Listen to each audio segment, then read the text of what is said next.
What up, y'all? We're just dealing with some technical difficulties, as usual. So we got them. We're good. We got Miles. We got Don. We got our regulars. 2 of them anyway. I know doing these 2 videos a week, it's hard to get all the regulars in here. So we're not going to do very many 2 videos a week. I'm dealing with a bit of a migraine today, so I apologize, guys. I did everything I could, so hopefully it'll kind of abate throughout the episode. But the good news is Kyle could talk your ear off. So Kyle's going to be here from Isopods Anonymous, showing us some of his new stock, or his like premium stock, I guess. And then we haven't seen any premium isopods in a long time on this show. So we are going to do that, and we are going to talk a little bit about, we're going to get a discussion about where the hobby is kind of headed, as that is what we can expect in the future, I guess. Our assumptions are completely uneducated assumptions. As much as I want to and have been irate all day, we're not going to talk about politics or any of that stuff. So we've got 1 viewer, 2 viewers. All right. I don't think the count stays accurate. We are taste testing. I kind of cheated, but Hershey's Truffle Nuggets. I'm calling them Truffle Nuggets, even though it's Nuggets Truffles. It's Truffle Nuggets. So we're going to deal with that. This coming Tuesday, we're going to talk to none other than Chris Biggs about cichlids, and I think it's the American Cichlid Association. Their 50th anniversary is this year. So we're going to talk, I think it's in June. So we're going to talk about that. And Chris is like one of their founders and key speakers, and that's one smart dude who acts real dumb. So I can kind of relate, only I'm not smart. So let's bring, Kyle's almost ready, I think. He's in his chair. Let's bring him in. I get a thumbs up. Kyle. How we doing? How we doing? Let me tilt this a little bit here so I can. Let me join your gaming chair. Thanks. My purple. You like my purple one? Yep. Styling, as always. I'm a huge Gohan Piccolo fan as a kid. Okay. So I've always been attracted to the green and turquoise. All right. Hang on. Let's switch out. That's a Dragon Ball Z reference. I even got that. We'll switch out hats for the video tonight. I've been getting tested today. So what does it say? Make what great again? Make Gohan great again. Oh, it's gonna take a minute for that one. That's a Dragon Ball Z they reference. have a new movie coming out this summer, actually. Animated? New Dragon Ball movie. Yeah, animated, obviously, but its focus is around Piccolo and Gohan. This will go around. Okay, all right. I probably would watch it. I always like them together. Oh, and I have a little bit of a cough. You can't tell, my voice is kind of jacked up. All right, what have we got in this bin? Springtails. We got some springtails. So these are my there we go. Spinotus. And they are just really cool isopods, in my opinion. I hope this is kind of the holy grail right now, you guys. Yeah, I think this. There we go. We'll just hold it like that. But yeah, so I just got these guys in. I got 12 of them, and they seem to be doing great, actually. It's the first isopod species I've owned where I don't keep a ball of moss in a corner because they actually can get stuck on those spikes. I've heard from a couple people and died. Yeah, so I have their moss is actually buried on the moist side, so you have to get the water real nice and down in the substrate for them. I feel like I would use like sponge or something. Like I wouldn't even bother. Ooh, those friggin' that might not be a good idea. Like a sea sponge, that's a good idea. Or even those, they have those like those sponges for doing your dishes. It's like a ShamWow little super absorbent sponge. It's like 6 by 8 inches or something. Gotcha. Cut that up. So, these guys aren't they don't get scared, but they also don't move much. They're not very active, I've noticed. They're usually pretty stationary wherever they go. But yeah, these guys were definitely one of the more expensive ones I've ever bought, and I couldn't be more happier to have them, to be honest with you. It's so funny because they're so small. Like looking at the springtails next to them. They're surprisingly, I thought they were going to be super duper small, but I have a couple of larger ones. Like let's see. That one just to the left is pretty big. Yeah. So I'd say they get to like just like Nazatum size, like just normal armadillium size almost. Okay. Not All quite as big as the Bulgare gets, but yeah, they don't do too bad. So, but, let's see. I'll just get another bin open first before This I is move kind of one of the camera. holy grails right now. So next, we're gonna go to some green lasers for you guys. What's up, Mantis? Everyone wants green lasers. Oh yeah. Which I don't totally understand, but poopy camera work, but it's definitely going to be in motion action here. Is this the camera that you have plugged into your laptop? Yeah, it is. Okay. It's fairly good too. It's why I like to use it. Let me try this. Yeah. It's better than my phone camera, that's for sure. There we go. All right. That's a little better. So these guys are actually a little bit more. These guys are a little bit more scaredy cats for sure. We got a Patrick Hayes showing up today.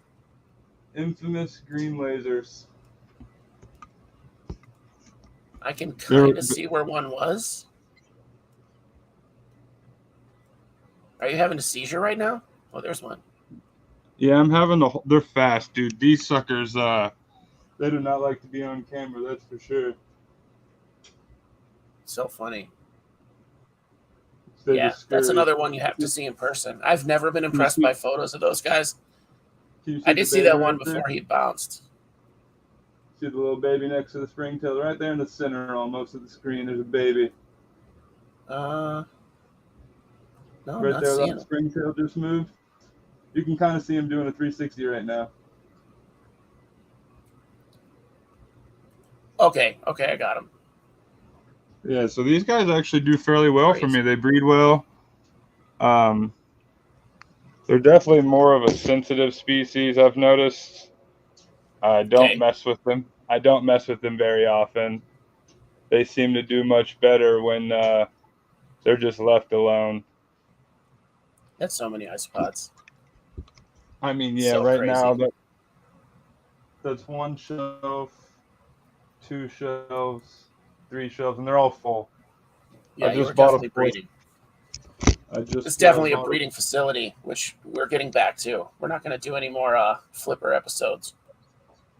Yeah, I'm not a big fan of that. And a lot of things in my collection that I have, I buy or trade for because I want them, not because they might sell good or they're super popular in the market. I only own species of isopods that I want to take care of and keep. I mean, I get getting them because they'll sell well. That's fine. Like if you get those spikies breeding, you're gonna, be sitting on a landmine or a gold mine right there, not a landmine. What's super funny about that is I probably won't sell any of them until I have at least 100. Oh, so next year. Yeah, I'm real goofy about that kind of stuff. I really like to make sure I can get them in. I learn what they like. Man, that Bolivari reflects that light so hard. It's hard to see his yellow. He does, man. He's just, I thought it was just like, I was like, why are we looking at a whiteout? What's going on here? I'm not going to lie, this camera sucks. Well, darn it. I thought it was going to be the better one. Try to put yourself on the laptop and see if you can get your cell phone logged in while we're talking. Okay. So we'll pivot to some talking points. Some of the species I've been seeing coming out lately, I've been seeing a lot of like annoying spam posts about stuff. So like the gators came out and already people are kind of like done with them. And I feel like they're brand new. So they've actually been around for a while. They're just expensive. I don't know what's going on with this camera. I only just saw them recently, and they were for like 2 weeks. They were going crazy, and then all of a sudden, nobody cared about them anymore. So, you go ahead. Like I've seen two raffles or whatever in the recent past that died off because there was no interest. Like nobody got involved in it. I've actually noticed that So in my personal opinion, when I'm going for like an auction or a raffle, I want a deal. You know what I mean? Yeah. Because you're not guaranteed anything. You're just betting money. So the point of that is to start well below retail in hopes that it goes further. And if not, someone gets a new species for a really good deal. And I think that's the best way to spread the love, honestly, because a lot of times you'll get people like who'll just I don't know I don't know how you want to say it. Just multiple people will hit you up for the same thing constantly, and you feel bad about selling to one person but not the other. So an Yeah, auction or a wheelie is the best way to be fair, in my a opinion. wheelie. Is a A wheelie a wheelie, raffle now? Is that the yeah, code word? waffles, raffles. You got to be careful because of Facebook. I'm so All right. anti-raffle, it's ridiculous. Like I see a raffle, I just keep scrolling. Like I hate it. I don't know why. I just like it's not a deal. Like it is for the person who wins it for like $25 or whatever. But the seller makes out like a bandit every time. It's crazy to me. Um, Usually they go for above retail. In most of the raffles I've seen, or wheelies or whatever. In most of them I've seen the selling price is more if you kind of add it up. Like they're making bank on it. So it's Yeah, kind of there's some of them, and I guess it depends on how good they breed too, because like so what I don't know, like the cliff ducks. yeah. They're fairly rare, but I noticed the price isn't like super expensive on them. But they're Okay, really slow growers and breeders. I think I'm that's getting weird this because they're worked one on of the myself. favorite ones. Rock paper scissors for all disagreements. Yeah, we can do that. If you like raffles, we can just end it all right here with rock paper scissors. Here we go. We got Kyle in stream. So make sure your phone is all muted. I think that works. Turn all the Maybe volume not. down so it's not putting out any volume because it'll pick up. Fair enough. That's all right. It'll pick up the volume from your phone and kind of like you got that feedback. You didn't miss much yet, Justin. We saw the spikes, the spikyanosis. I think I got that right. Their pseudo armadillo spinosis. There you go. Pseudo armadillo. See, there's so much. I'm so behind on everything now. I feel like when I got into it, we had like Cubaris, Porcelio, How do I flip my Prunosis. camera on my phone? You know, Josh? What happened? How do I flip my camera You on can the go into phone? settings, go into the settings thing on there, and go to your camera, and it'll be like back camera 1, back camera 2. Usually, you want your back camera 1. That's the one that works on my phone. Did you find it? It looks like you did. Yeah, I think so. Now we can get some good pics. Let's see. Let's pull it in and see.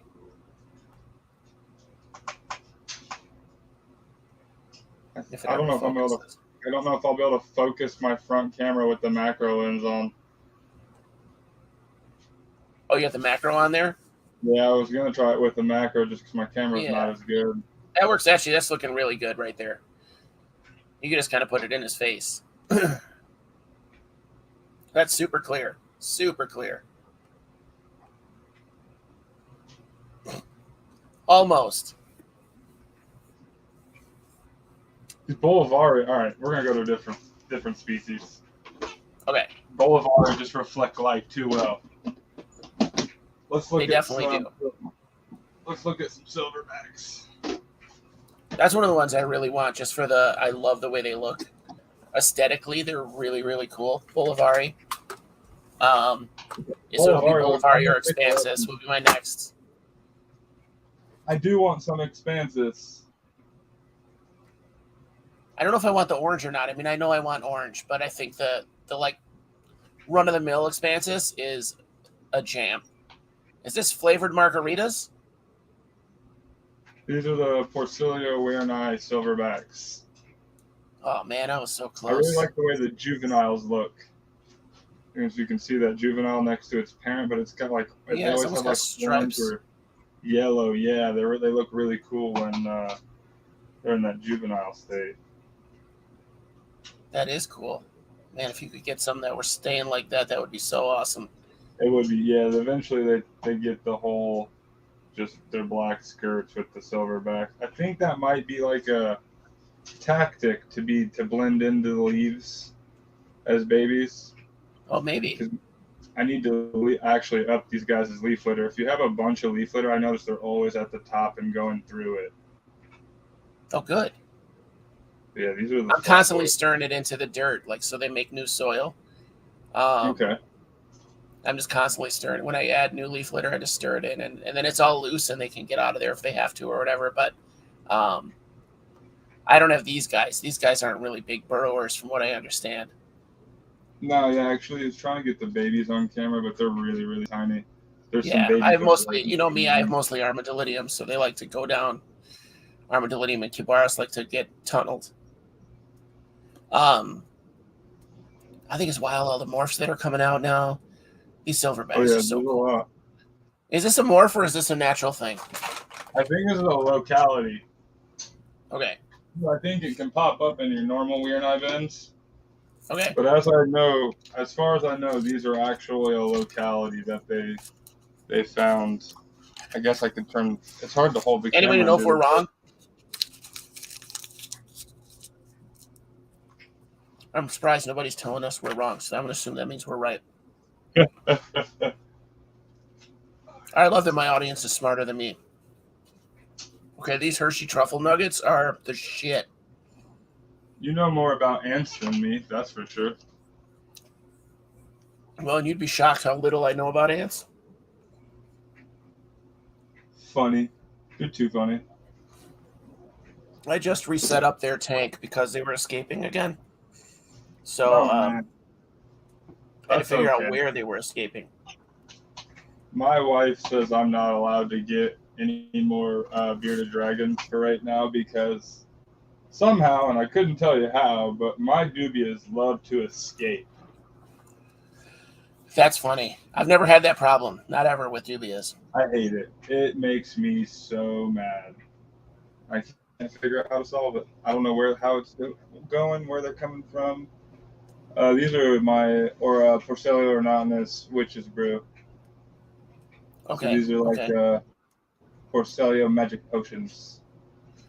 Yeah, I like them. I like that gray base kind of. It looks almost like they have a like gray inside, and then they have that magic potion shell over the top of it, like a translucent, Yeah. which is kind of gross, but it's kind of cool at the same time. These suckers get big too, dude. Like half inch, almost a full inch long. Oh wow, okay. Right, Well, yeah, that's the Ornatus, right? Yeah. I like that they're very active. Are the Witch's Brew the same? Or are they pretty active? Watch it probably chew on it if I'll let them. They love to nibble on your fingertips. He's going right at it. Oh yeah, they'll clean your cuticles for you. He's like, hey man, come back. But yeah, they get pretty big. That sucker's bigger than my fingernail, and I got some big old sausage fingers. I see you're using the cork bark. Cork. Yeah, I'm trying to get away from it. I want to locally source my own kind of wood, but to do that, I need to find someone I can get some soil. I had an orchard I was going to start doing it from that my buddy, I'm helping him run it, but yeah, it's surrounded by cornfields, so I'm going to have to do a lot of testing first, just to make sure there's no pesticide or herbicide overdraft from the fields. Jedi dubias don't generally escape. Like, that's a pretty weird situation. So you put a little bit of Vaseline on the inside of your container. So it should be pretty good. I don't think they're getting out of the critter because they're in a critter carrier just for extra safety for me. Okay. I think what it is when they escape, like my dragon isn't catching them or eating them quick enough. Okay. They'll go hide in the tank, and then the back tank is textured. So I think they're getting out at night from the tank. Ah, so you need that changed up. So I've been tongue feeding. No more dumping in the bowl and letting them get it. I've been tongue feeding them one at a time. Yeah, like let them get the one. Let them get the one supervised or whatever. Yeah, because I have 3 of them. So basically, I just tongue feed each one. Just keep going, tank to tank to tank. And by the time one's done eating, I'm feeding the other. Yeah, you don't want your isopods to get too used to your tastes, right? I don't mind it. It tickles. It doesn't hurt. I know. It's actually kind of funny. I feel like eventually they'd get right through you. All Bubs is here. We're excited to see you too, Bubs. So already a much better episode today. Let's see who we What got do we got on. here? What's this special? These are Cubaris Black Evils. Black Evils? Yep. Oh, this Why can are be they hard. evil? Hard. I don't know. It's a good question. They look like Morenos. I They don't look know. like Borneos to me. They're a little bit smaller. I noticed the big ones are a lot easier to get a focus on. They remind me of, I guess, Morenos are Marinas too, huh? Yeah, it's same thing. It's just like they're Yeah, the exact same thing, but it's just where they're from. they definitely do remind me of that, just slightly. Let's see if I can't point this light down here and do that. Hey, Wally. Wait, who feeds emeralds? What? How are question marks and emeralds as feeders? Yeah, Jedi. You're hurting for cash if you're using feeders. If you're using emeralds as feeders, good lord. Oh man, aren't they like 40 or 50 bucks a pop? I think so. He was at. Yeah, I think he's messing around. He's asking how Justin's got a weird sense of humor. He's asking how question marks and emeralds. I think question marks are pretty pricey too. Are they Kyle, really? what kind of wood I'm are not you a huge. using? Mostly cork. Okay. Like I said, I've been trying to locally source wood, but getting them, making sure they're safe is hard actually. We have a neighbor whose oak tree. She's like the queen of organic, and her oak tree is shedding bark, but it hasn't fallen off yet, really. And so I was teaching the neighbor kids how to throw frisbee golf today, and we were aiming for that tree. So we busted a whole bunch off, and then I went over and snatched it. Like I didn't feel good about just walking up and ripping it off, but I was like, "Oh, this is natural, right?" As kids do it. Yeah, I kept telling him, like, you got to hit it harder. Come on, man, put your arm into it. So right now we're using cork, I think, Wally, here. Cork bark, leaves, and lots of porous limestone. Okay. So in the This is why you let the dog poop on your yard. In the front, I'll have moist leaves that are decaying and breaking down. That Okay. way, that's edible leaves. And then in the back, I'll make sure those are nice and dry leaves, and it seconds as a hide. And then I use the porous limestone too, especially for the cave species. I'll tend to notice that's actually where they lay their broods, is in that porous limestone. They'll get inside there, lay their broods because they feel really safe and protected. I've always seen babies, like I was using those little round sponges that you can use like a little micro loofah. I was using those, just putting one in each, and you'd always see babies in there. That's how I'd check that first to see if I had new babies. But they ate the damn things, so now they're gone, or they just chewed on them, I guess. Frisbee got. Oh, Kane's here. Yeah, that dog. I have signs now that say "Don't poop in the yard." It just says "Don't poop in my yard." It doesn't say anything about a dog. And then I have a sign for my garter snake, my resident garter snake that lives in the front yard. That I don't want to be messing with him. What type of limestone? Do you have a piece of limestone that you can show us? Yeah, actually, let's see if we can just pull one out of the bin. Actually, so funny me, I'm actually getting 2 new species in next week. Okay. So I'll set up the bins way in advance and figure out where I'm gonna put them. So this doesn't even have isopods in it, but it's a full already, like without the leaves. That way the springtails can seed in the soil and whatnot. I forgot it's inverted. But yeah, okay. I'll just basically get a real basic start to a bin, and it's kind of like letting it figures itself out if it gets everything punctuated and going. But this is what I'm talking about when I say a porous lime chunk.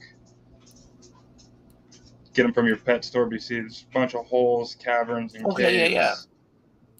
So I'll leave one up near the front side, near the moss, where it's moist, and then one in the back too. I wonder if I could get that from What's that? I don't want to plug. I don't want to plug the company I use because I actually feel like it's overpriced, but it just so happens my local pet store is out, so I needed more. But I use the brand Two Little Fishies Stacks. You can get like a 5-pound box of that stuff for like $30 on Amazon.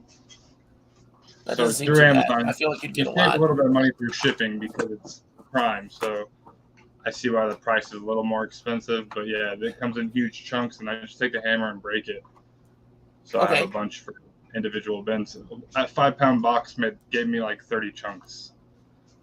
Nice. So I paid $1 a chunk basically.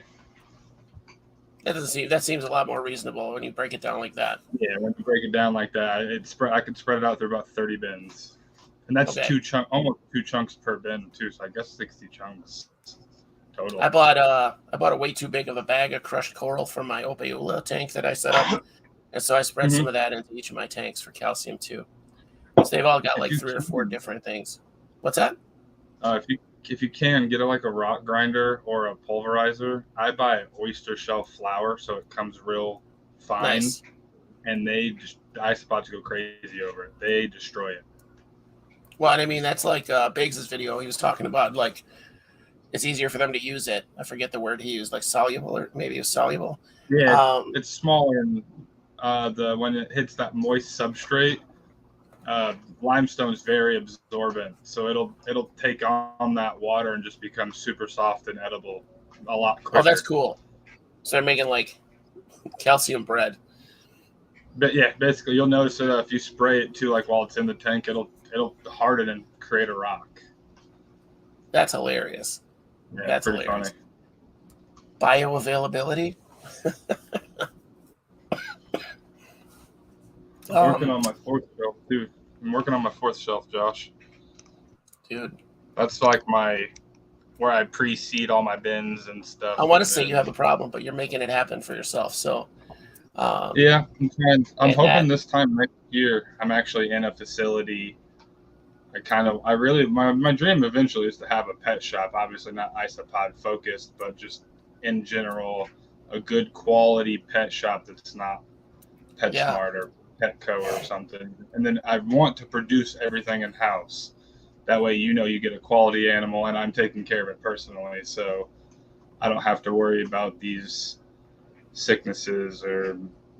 I wonder how your overhead would be for that. Like, one thing, business-wise, I think you'd go absolutely crazy trying to run a store and breed all the stuff, and you know what I mean. I have a couple people that I would hire and help me that already good on the kind of back burners help me for sure. But then at that point, my wife would become full-time with me too. Look at that little husband-wife team, and your kids will be old enough to help out too. Free labor in like 6-7 years, bro. Free labor. Your crazy son will have that taste test. He'll be able to taste test them. Daddy, this one's not that good. It's funny. My daughter actually loves all the bugs, even the roaches. She doesn't get grossed. She doesn't like flying bugs, though. That's the only thing. No go for flying bugs. They scare her too much. That's fair. They, like, I need bugs on me on my terms. If they're not on my terms, they're not welcome. I need to invite them. The June bug, I love that. I do think bioavailability is the word we were looking for. Maybe? I think so. See, my audience is way smarter than me. I guess we can put in the comments on, huh? Oh, do you have that availability? Yeah. Yeah, I had it on private chat, but I can put in the comments on and read them. Kids have no school tomorrow because of the temps here. Wow. Ouch. Is it that hot? I mean, it was what, real feel like 100 degrees here today in Illinois? I hate that real feel. Just tell me it's the temperature. If it feels like it's 100, tell me it's 100. Why do you got to be a dick about it? That's because like ambient air temperature will be 95 degrees, but in direct sunlight it's 105 degrees, but in the shade it'll be 90 degrees. You know what I mean? So do the average. Just tell me what the temperature is. Like, and then be like, here's temperature, and then expect it to be less in the shade. Well, in Champaign County, yeah, it was 94. It was 94 degrees today. It was hot.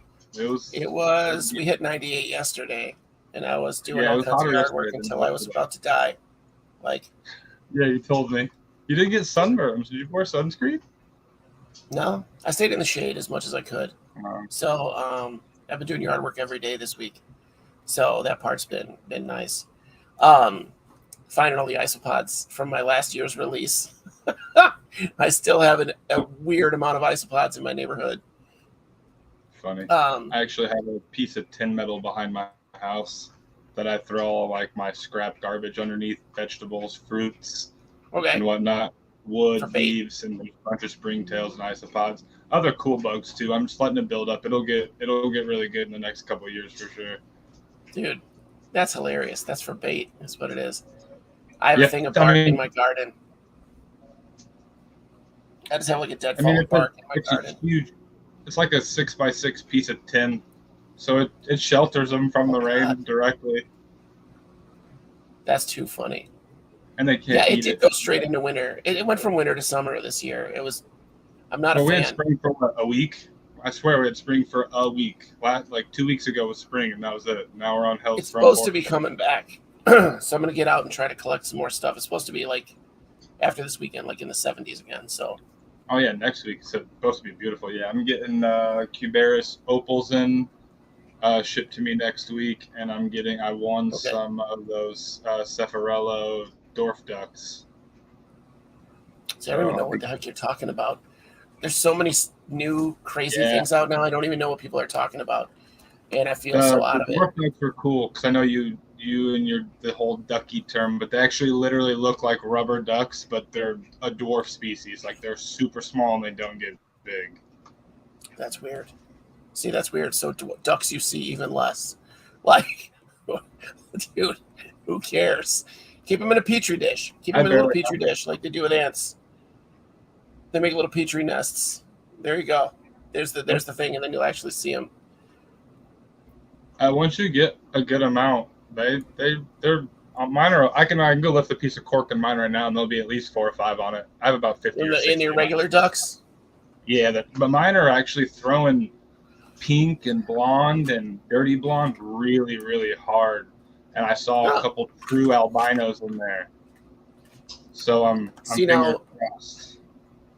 that's the thing I think is hard to do in this isopod hobby. Like you showed off your Werneri juveniles, and they look so different from the adults as far as Mhm. coloration. Like with line breeding, by the time you separate them, like that juvenile you showed us is breeding age. So like, it could be pregnant right now. It probably is pregnant right now. Those from what I can tell, we and I are one of those weird species. They seem to be seasonal breeders, and they seem to be 3/4 to full grown size before they breed.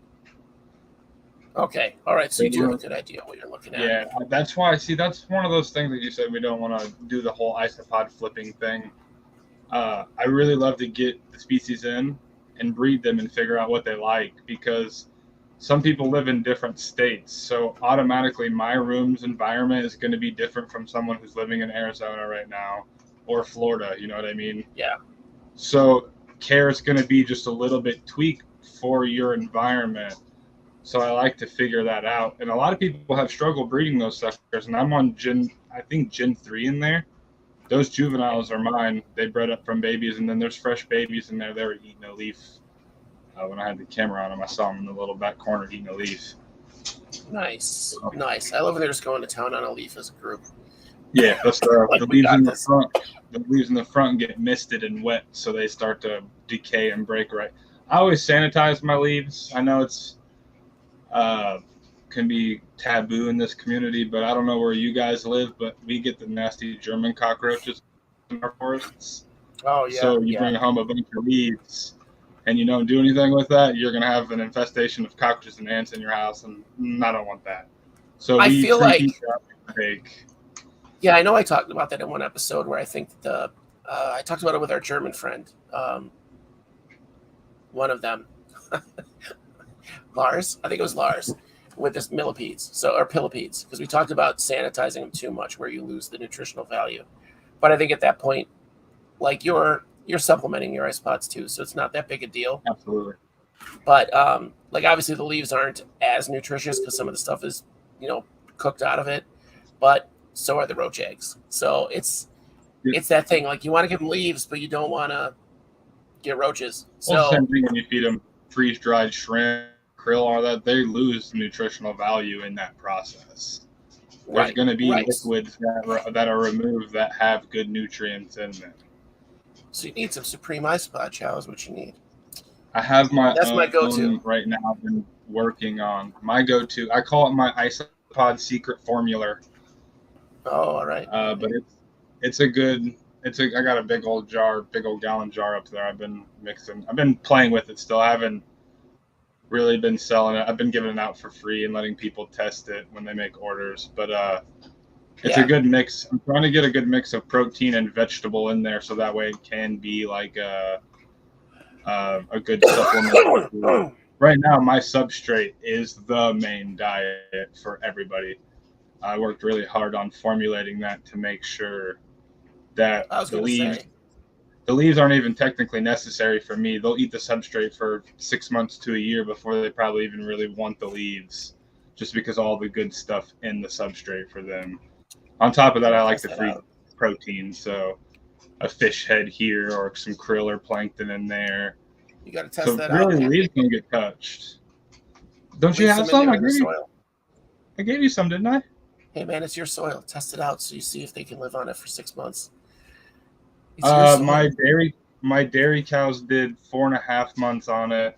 No supplemental feeding, no leaves, just a cork bark and moss corner. They didn't eat the moss, surprisingly, and I had about 1/4 inch of frass. They were just munching that substrate away. I feel like I'd have to give them protein to keep them from killing each other, but they didn't breed very good without the supplemental feeding, just because it's a dairy cow. Like you said, they wanted their protein. Yeah. But it was all about sustainability and if they would survive at least. And they did. That's a good test species. That's a good test species. Cubaris blue pigeons and dairy cows are my 2 test species usually. I tested my substrate for 6 months with those 2 species to give an imported species a chance and kind of I think Lavis are native to America. I'm not sure actually. Some are. They're native now. Like they've been here for. They came over in the. I wanted to give a good mix. Ships like the worms. Like worms are not native to America. Like night crawlers are not native to America.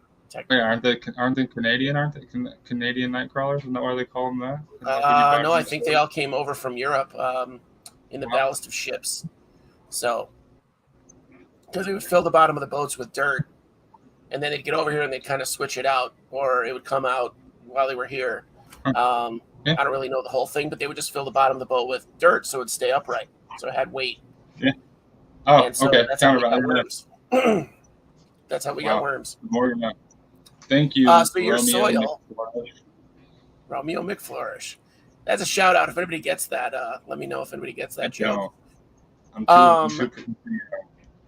In the Castle Grayskull setup, that's the only substrate that's in there. There's a dish of actual substrate in there. That is yours. That's under the moat. It's under the bridge. Nice. And that's the moist section. Huh? What's that? Did I lose you? Me? Yeah. Talking to me? Yeah, I'm talking to you. All right. You like frogs? Oh, I was listening. Oh, I got you. Oh, no, I was focused. You were talking about where you put the substrate. Yeah, so then I just got in yesterday some Orange Crush Officinalis. Thank you to Pod Solo. That was a nice gift.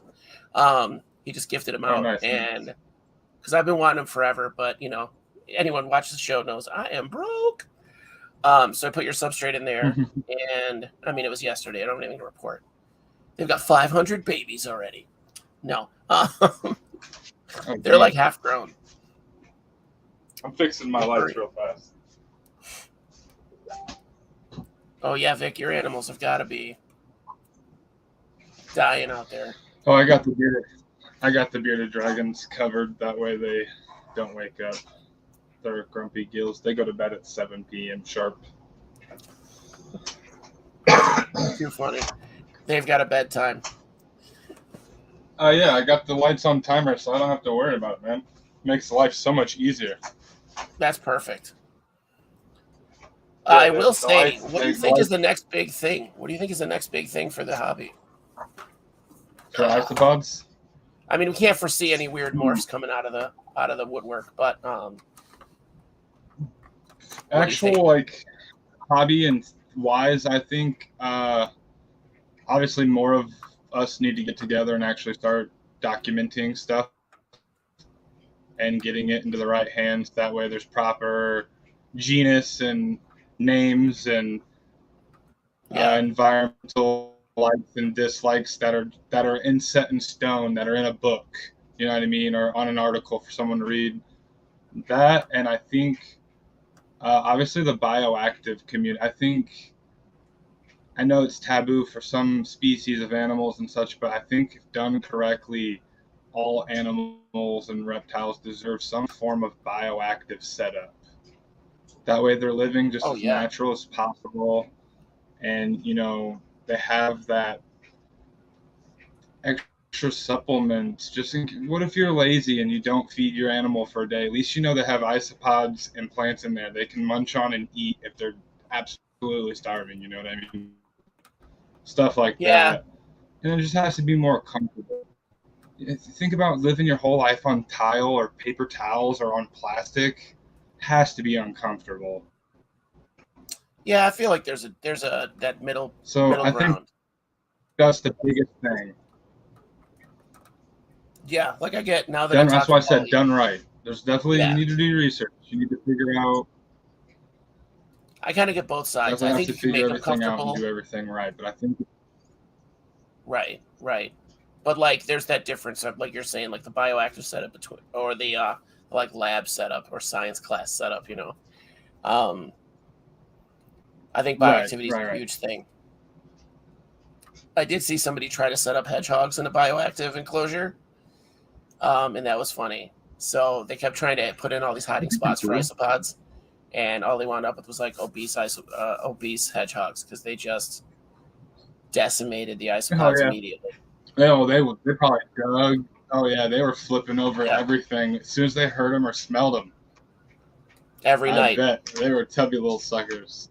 When I had my hedgehog, that was her primary That'd be diet, really cool. but I think probably was what's that? I didn't think about. I think a ferret would be really cool to set up bioactive. Yeah, I bet you could do You it. think I about think like that's too what? much poop though. No, all right. You have to obviously. So in my personal opinion, if you still set something bioactive up, you're gonna be cleaning poop. There's no if you have unless it's like just a huge enclosure for one animal, you're gonna need to pull some poop out by hand because at that point, if they're actually getting all the poop for you cleaned up and everything, you probably have too many bugs in there at that, and it could become a pester or annoyance to your animal. So Yeah, yeah, you need to pull out a little bit, definitely. But I've always pulled the urate out. They don't eat the urate, or I'll bury it into the substrate. yeah, But yeah. my bearded dragon bioactive, the powders did take care of the poops, but they poop twice a day sometimes. So a lot of times you found yourself just kind of mixing it down into the substrate next to a plant because the Okay. springtails in the plant were breaking it down and turning it into good stuff. So I love the idea of plants in all of my setups now. I just want now that I can actually keep some plants alive, I want plants. So, my um, moss is dying. I'm pretty sad. I am so sad I can't keep moss alive. Can you hear me good? I'm I gonna. plugged my headset in. I can hear you. Okay. Try your headset though. That's fine. Kyle bought a brand new computer for this show. I actually did, and I That's borrowed my dedication. grandma's again. Ah, big lies. I was trying to show off. Um, I am excited to see what's coming down the line for us. Like I've heard some rumors and seen some pictures from people of the morphs that they're getting in some of their bins. Specifically, like some people are getting some cool Clue Guy morphs because that's one of my top isopods is the clowns.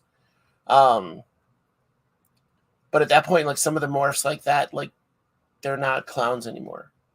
It's something else. It's like a pied version almost, where you can't even see the clown marks that much anymore. So it's like, well, what is this? I get that it's still a clown, but it's so off base from what a clown is supposed to be. So, like, where do you go? I know we just had to talk about naming, giving marketable names to isopods. And I feel like clowns are one of the ones that are like the most marketable name. Unmute my mic so you can hear me. Is that better? Oh, that is better. Yeah. I think Jeremiah Toole was the first person to call Postos, and he coined it the clown weird mutation, and he called it a joker, and I really, really liked it.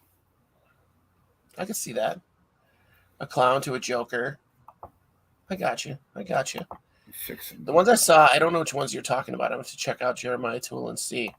These were like literally pied, but it was like just cream sections.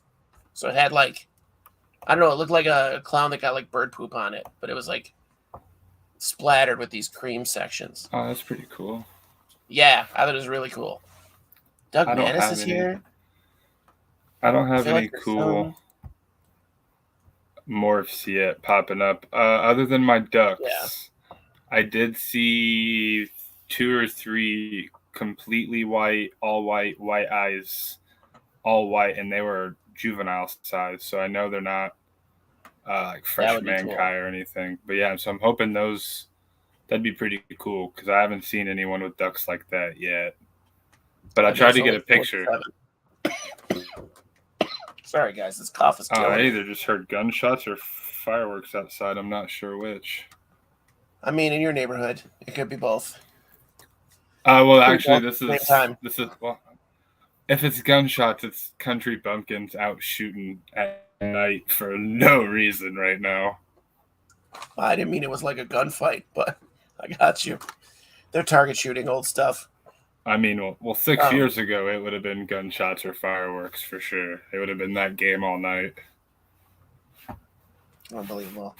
Oh, 4th of July is coming up again. It is. My cat's soon. Maniacs. Yeah. Oh, your cats don't like it? Cats up. No, they fly through the house. They jump off of you. Somebody's bleeding every time.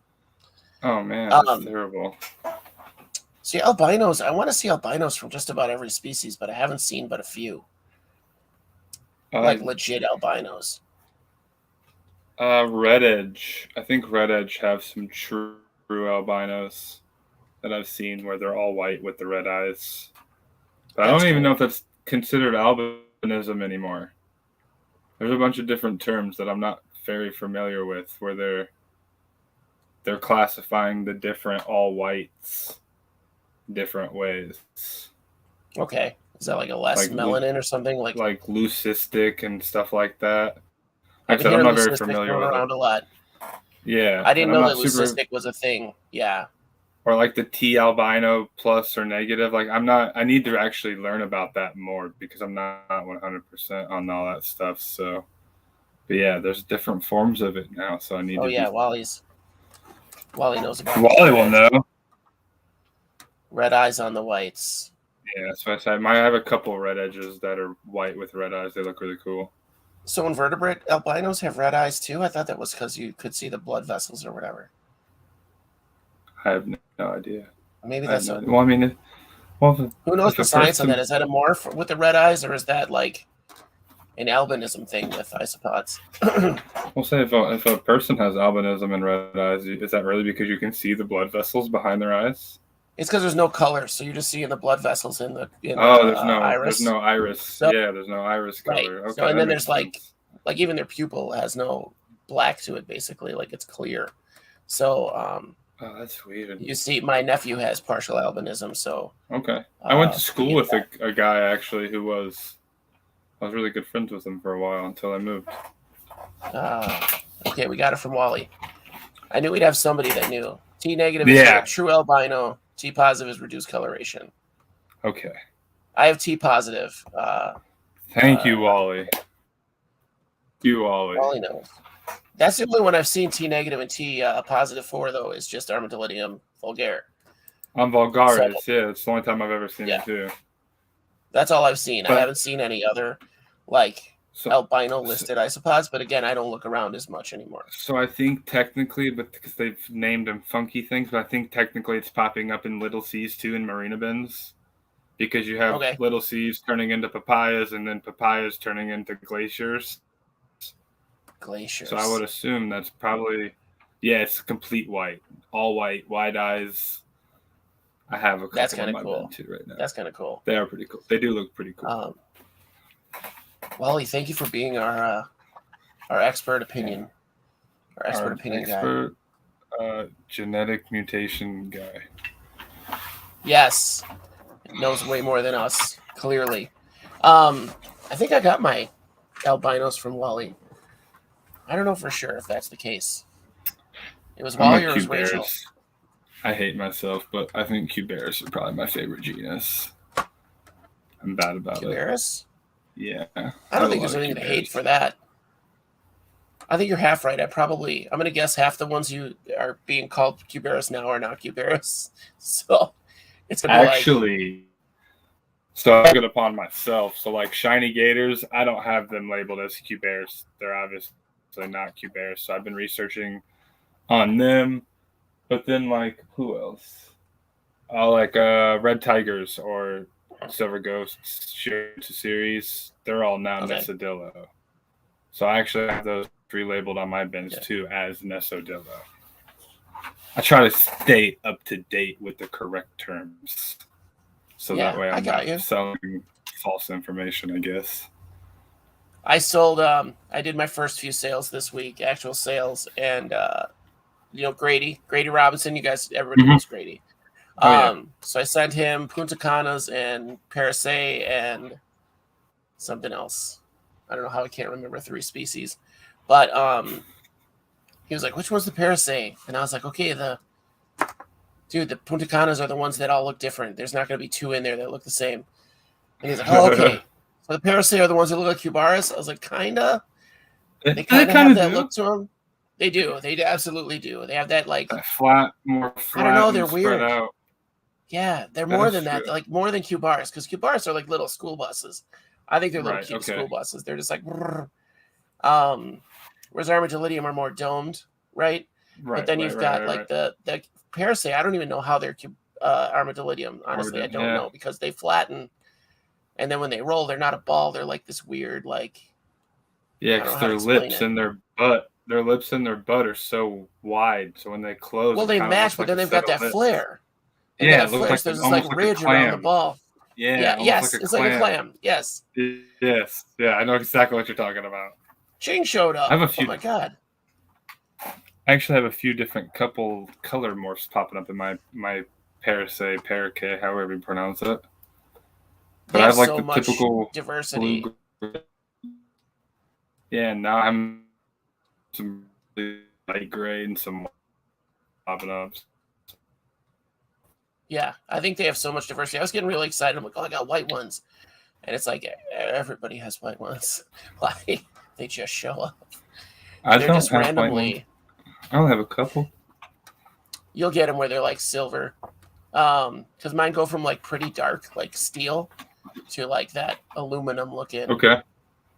I just love them. That's literally one of my favorites. And again, the origins of those, I ordered my first order from Wally Kern. The first time I ordered from Wally Kern, and he sent me like 15 Parasay like as a freebie, like as a thanks for shopping with us. And I was like, oh, what are these? I had to message him. I'm like, what are these? What do I do with these? And he's like, oh, they're just like Armadillidium. Just throw them in, And so I just fell in love with them. They're actually a really good cleanup crew too. I actually suggest them as a cleanup crew. They take a good amount of abuse.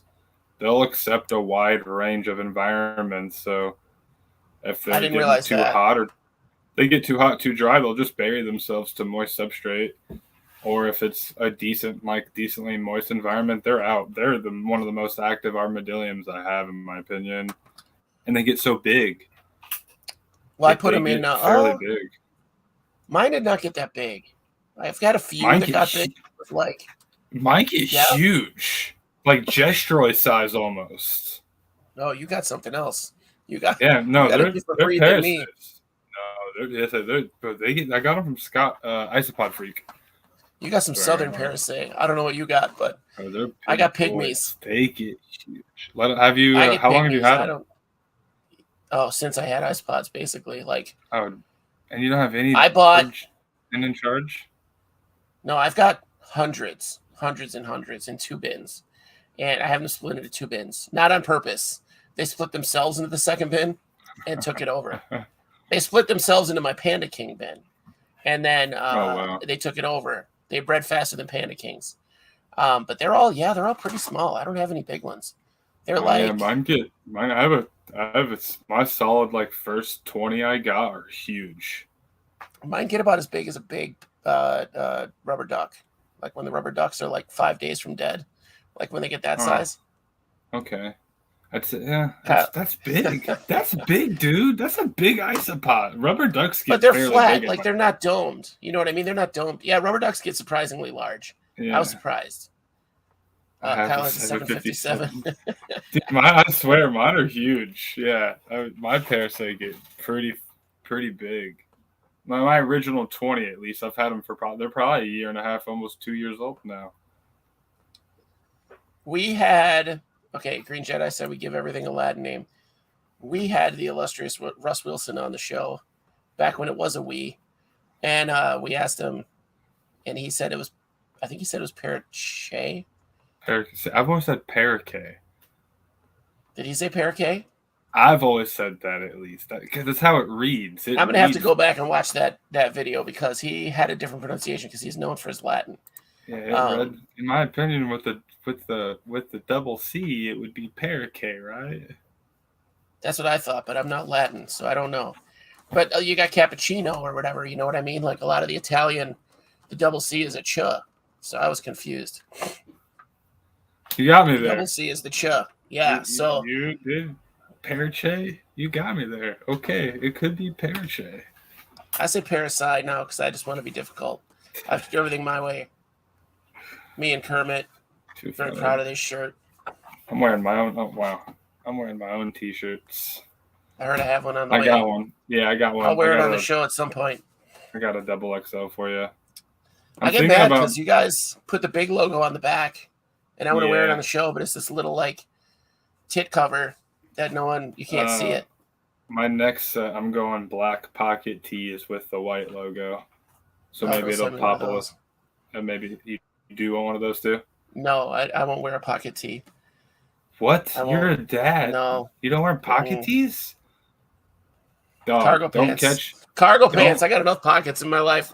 Don't go hiking with me. You're gonna see me in some straight boots with knee-high socks, cargo shorts, and you best believe a pocket tee, bro. You best believe. You're gonna be getting teased. I'm just gonna tell you.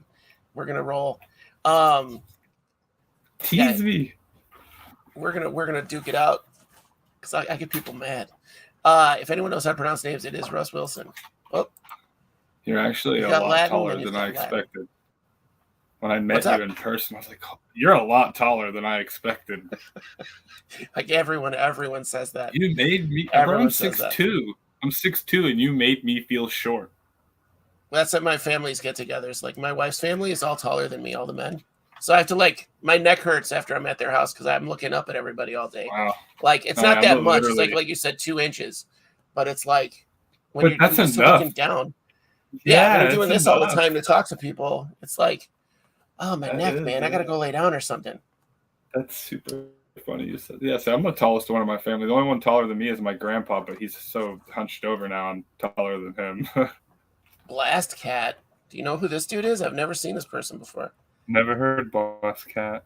Welcome to the show, Blast Cat. I don't think I've ever seen you come on. I love shirt pocket. I love the shirt pocket because I used to detail cars and stuff. So when I was getting into like something in there. Yeah, nooks and crannies, man. I'd have my toothbrush, my magic eraser, all that stuff, so that way I could just hurry up and pop it out while I was in the car and get it done. And I fell in love with pocket tees after that. I utilize the pocket when I wear them. So, yeah, when I first saw Wally in person, Wally was blown away. with how tall I was. And Yeah. Rick, Yeah. when I walk around with Rick is like literally 5'6". Pretty tall, So bro. we're like an odd couple. You lean forward and everything falls out. Yeah, Oh, wow. things fall out of your pocket to you when you lean forward. That's why you got to get them cargo pants, Whoever bro. said Josh looks on screen, not super loose.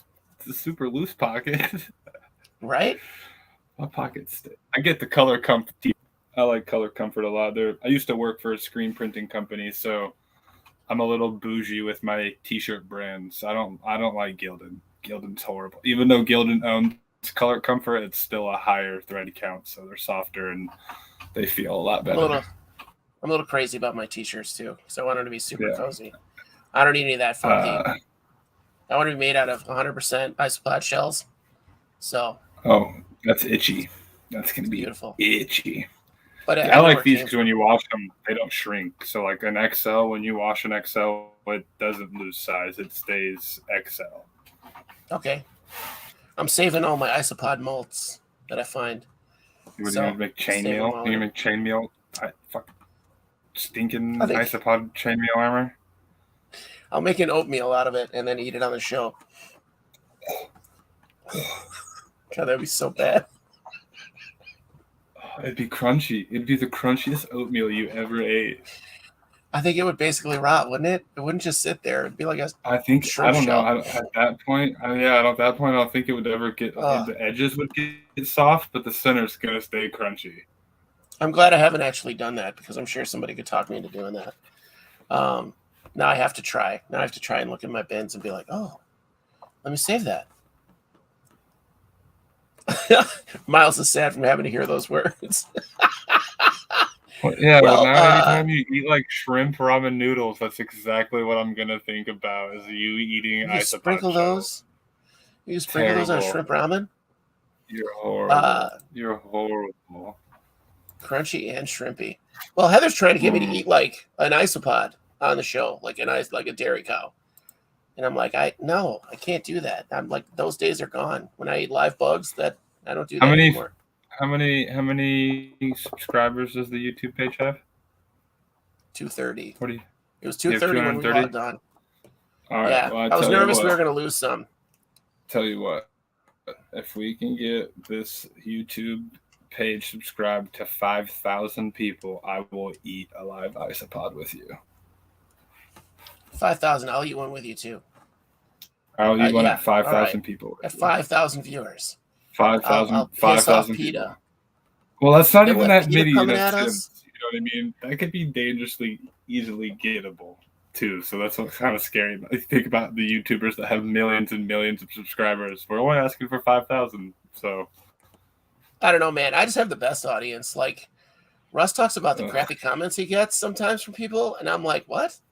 I had some dislikes on a video because I had a guest on that some people didn't like, and I was crushed by like 2 dislikes, and that video still. But Russ said some of the comments he gets are like savage.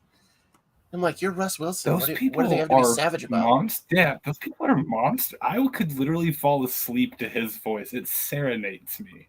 It's that'd be like getting shitty with Bob Ross, like literally. Yeah, that doesn't make sense. Yeah, that's horrible. I feel so bad for him. That's terrible. Oil up some my wife brought me some candy. These. Oh, you do food all the time? These. Yeah. Have you had these yet? Is that the jelly beans? These are the gummy cluster nerds. So they're like the Nerds Rope gummy, but they're in ball shape and they're coated in little mini nerds. I don't know that I could eat my Gastroy. Like, I love them. They're so. But I have 50,000 friggin' dairy cows. So if anybody needs dairy cows, let me know. Wally gets scathing comments on his videos. How? I think that just comes with the terms. The more you have, the more viewers you have, the more jerks you're going to get. Who could get mad at Wally? What is wrong? See, so I give up. I give up on the world. If there's people who can be mean to those two, they're literally the nicest people in the world. That's like, now I'm worried that like Serpa Designs is getting Savage comments or I mean, at this point, Clint. it has to be. Can you imagine me meeting Bro. Clint? People these days, man. I tell you what, the world. I feel so bad for my kids. I feel so bad for my kids. Oh, Wally just says thank you and moves on. I would too. Well, I will say, guys, I'll let you know when I get my first negative comment because it's going to be a flame war going back and forth. Oh yeah, for sure. I do not handle trolls well. That's crazy. Heavy metal bioindicators, but I'm not sure how much heavy metal pops up in captive bins. Yeah, they remove the heavy metals from the soil. Guys, I have used. I don't know if you've used it before, but I use pink Himalayan rock salt. I'll add it to their food dish now and then, and it's the first thing to go. Yep, it's the first thing to go. I'll add like a sprinkle, basically. So I might have to try that. I mean, food dishes for them to keep everything. Yeah. So otherwise, I was just sprinkling in there, but it just goes into the soil. I mean, they still get it, but I don't know that they got it. You know what I mean? So I have used that because that's got minerals in it. The pink Himalayan has the natural minerals in it. They use that. I think that it helps with their shells too. I want to do a test run and see if I feed it on the regular, if it like has an effect on them. Yeah, I might start a little experiment with you on that too, because at that point we could crush down some pink salt and mix it with some type of calcium carbonate and create those little cave systems with it. I'll put the salt in there. Just mix the salt, make it a salt, a low salt content, I still need but to do more that. Calcium content hides basically that have trace minerals in them, so that way you're giving them everything naturally derived from around them possible. I'm going to do that this week. But you do it in little. Make sure you do it in definitely little increments, like you said, because it's such a tiny enclosure. So you don't want to. These are my first negative comments. Oh, what a turd! I can't say that. Vodka Bubbles is one of my Patreons, so he can do whatever he wants. I'm pretty sure you give me $5 a month, you can do whatever you want. That's you emailed me, right? If I remember correctly. Vodka Bubbles? Yeah, I can't remember. I think they've got isopods from me via Gmail. It was the first time he said he got isopods. Don't say his name. He got a stalker or something before, I think is what he said. That's right, yeah. Well, see, that's why I know I recognize him by his real name, not by that screen name, so that's why I wasn't sure if it was the same person or not. Yeah, so Ping's got a good point. Add some limestone to those hides. So the idea that I had for these hides was I was talking with Ryan Pavey, and then I was talking with the guy that does the Calci Buddies. You know what I'm talking about? Those molded calcium treats. Shane Cantrell. And so then talking about it with them because they have the clay, right? I was like, let me just give you this idea. And then I was like, I could just do this myself. Like, not to sell them, but I can make my own again. Like, I still make my own soil. Sorry, I make my own substrate. It's not as good. It's obviously not as good as what I can buy from my friends. But, yeah, Victor is my stalker. And if you've seen his picture on Facebook, he is fucking terrifying. If Victor, I'm not going to lie, if I was walking down an alley and you came at me from the other direction, I would scream like a bitch and run. There's no question. Too funny. I saved back some of that paper mache mix, which I'm not going to use. Actually, I'm not even going to use it because I have the excavator clay. I have the calcium bearing clay that I got from Ryan Pavey. It's funny that actually has sodium in it too. I'm pretty sure sodium bentonite. Yeah. Oh yeah. So I'm going to crush some leaves up, real fine, and put them in there. I still have some of those dogwood leaves from Laura and Tanya Maite. Those are crack. If you guys get a chance to buy a box of her leaves, you can hear them just burn through them. So I crush those up and put them in the substrate. I don't use them as like leaf litter anymore because it does not last. I like to use oak and cottonwood as my leaf litter, but maple as my food source leaf litter. It's real thin, breaks down fast, and it's sweet. I think I went through like 67 gallons by volume of maple leaves this last year, filling up my isopods constantly with it. That's a great idea. So I moved to the oak. Oak's more leathery. I've got a mix. So yeah, I oak mix is it leathery. now. Yeah, I find that they don't like oaks. Magnolias are there. I don't like the magnolia leaves. They're there for like hides, basically. I use it as humidity keeper. I'll lay that across like so you know how I use those little limestone hides. I'll lay a magnolia leaf over that, so that way it keeps the humidity in and underneath the limestone. Do you use those gum pods? I tried them. You have to start the decaying process on them. Buying them dry doesn't do anything. It's just a fancy hide, and it'll usually mold really bad. You yourself, when you buy them like that, you have to start the decaying process so that way they're actually edible. Because I put them in, and they haven't done anything to them until they don't. They'll just they do break down because they're they do break down eventually because of the humidity. Right. But I never really have a problem with mold. I've had the same one in my magic potion bin for probably 2 years now, and it's still half there. Well, I put in like I have these are for you. These are for you. I have Okay. thousands of magic potions too, so they don't eat it very fast. Unless I saw someone start a decaying process on them and feed them though, and they went nuts over it. So. Oh, nice. I guess if you find them outside naturally and you don't bake or sanitize, you just kind of like soak or maybe bang it real good on the concrete before you feed it. They actually might eat that style of it. Okay. I don't know that I'd beat them up though, because they look cool. Like they have a cool look to them. They do. Like the magnolia seed pods. Like, is that what you were just talking about? I just missed it. That's what we're talking about, right? No, not the magnolia ones. The those I would just get for hides. I'm talking about do you guys know what I'm talking about? The gum pods, they're like those little spike balls. Oh, the spike balls. Yeah, they don't eat those. Yeah, they don't eat them, and I have those in there too. They don't eat them, but the babies love them. The mankai use them like crazy as hides. Okay, Ching is saying they work good as a hide for the babies. Yeah, I wanted to get the magnolia pods, one for each, but they're pricey. They're pricey. And if you get them from a craft store, they're treated. Well, like I said, they don't eat them. They didn't eat them. I bought a round just to test run them. And my pods could care less about the magnolia or the sweet gum pods for that point too.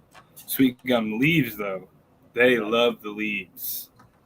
I have those leaves mixed with sweet. My oak.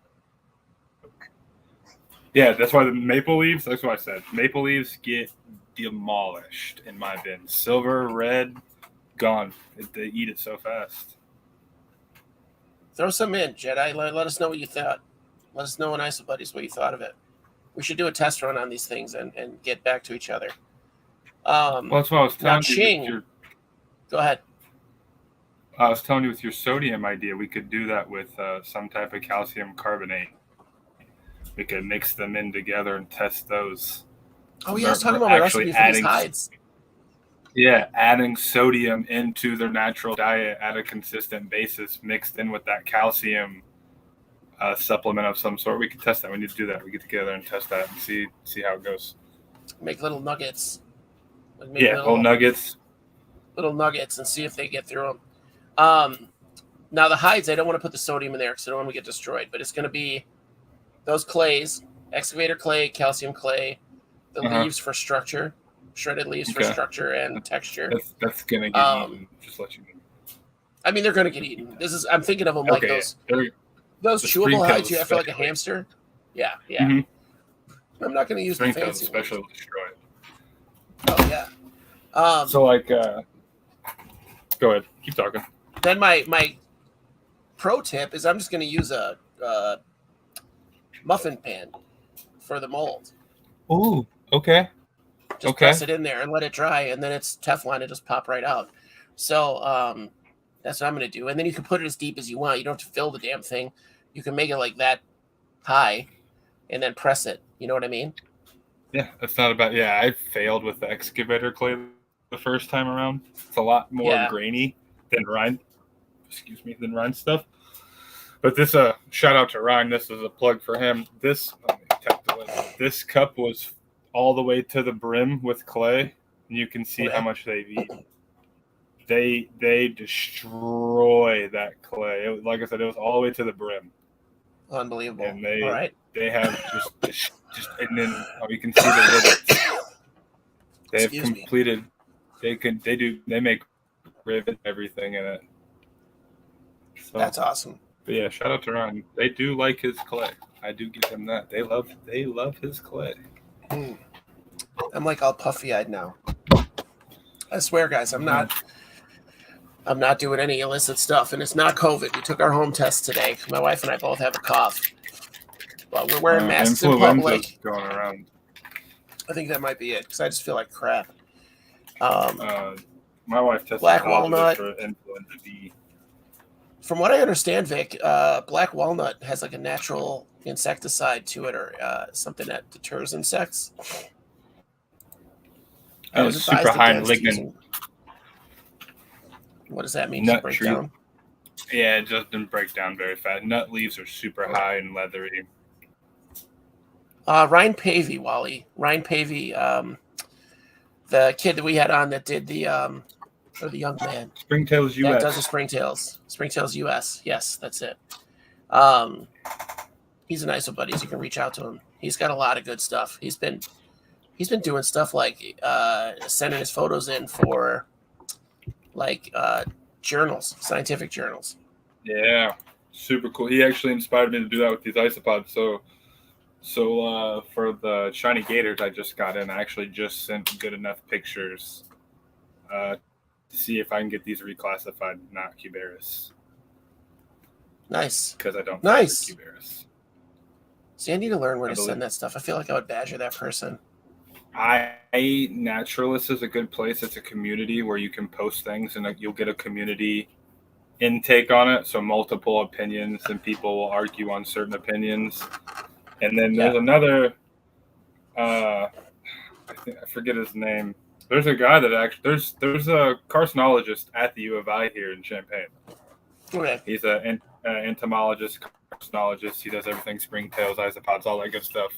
So he's the one doing a lot of the documenting around here in Illinois, up near you, down south. He does a lot of that documentation. So I'm trying to get a hold of him. I've messaged him. Road trip. I can't. I've tried to message him a couple times, but people are busy and do things with their lives. So it's funny is I've been avoiding blowing my nose so people didn't think I had COVID. Yeah, I'm just like, I think my Dayquil wore off like 10 minutes ago. Russ says that walnut trees produce juggalos. Am I reading that right? Do I need to get my prescription shots? He must have heard his ears burning. Juglone? Juggalone? I don't know what that is. Jugglone? Hey, Jugglone! Russ, how do you pronounce parakeet, parasai, parache, parachai? How do you pronounce it? Spell it out phonetically, Russ. I can't go back to that video just now. I do resin work because I have no life. So I have lots of molds. Oh, yeah. I do resin molds as well. Oh, that's cool. Rapashi and 4-leaf clover molds. Are you talking like Bug Burger you did in 4-leaf clover molds? It's pretty funny. Ching said he found skull muffin tins. So it looked like a skull hide. That's funny. I almost bought, I'm ordering worm-shaped silicone molds. So when I do my bearded dragons for Apache Foods, they think it's more worm-like and bug-like. I want your kids to eat one on accident thinking it's a gummy worm. Juglone is a natural dewormer. Don't wish that on my kids. It's horrible.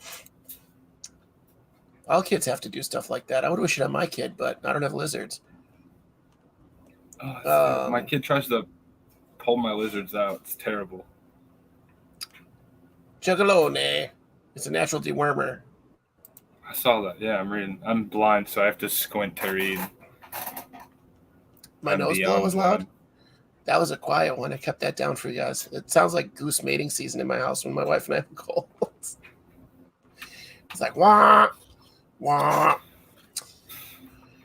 I think I'm really excited for where this hobby's going. I didn't realize that I kind of got in. I don't want to say on the ground floor, but I got in early. Yeah. I didn't go all in or anything, but I've been around for a while. You know what I'm saying? I'd definitely say if you were at least started a year ago, if not 2 years ago, I would consider you, even if you're not like a big name or out there doing stuff and like vocalizing it, you're still a pioneer of this industry, in my opinion. I'm a pioneer, son. Because you have knowledge and information of keeping and stuff way and well before people were doing it. So in that sense, you're a pioneer.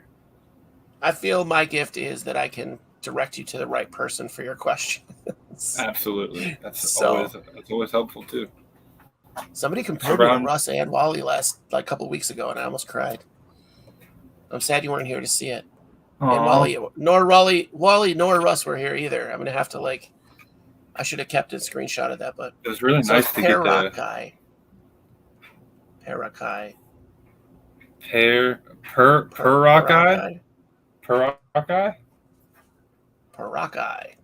Juglone. Hey, Juglone, how you say this? Persistent toxin produced by various plants, but especially by black walnuts.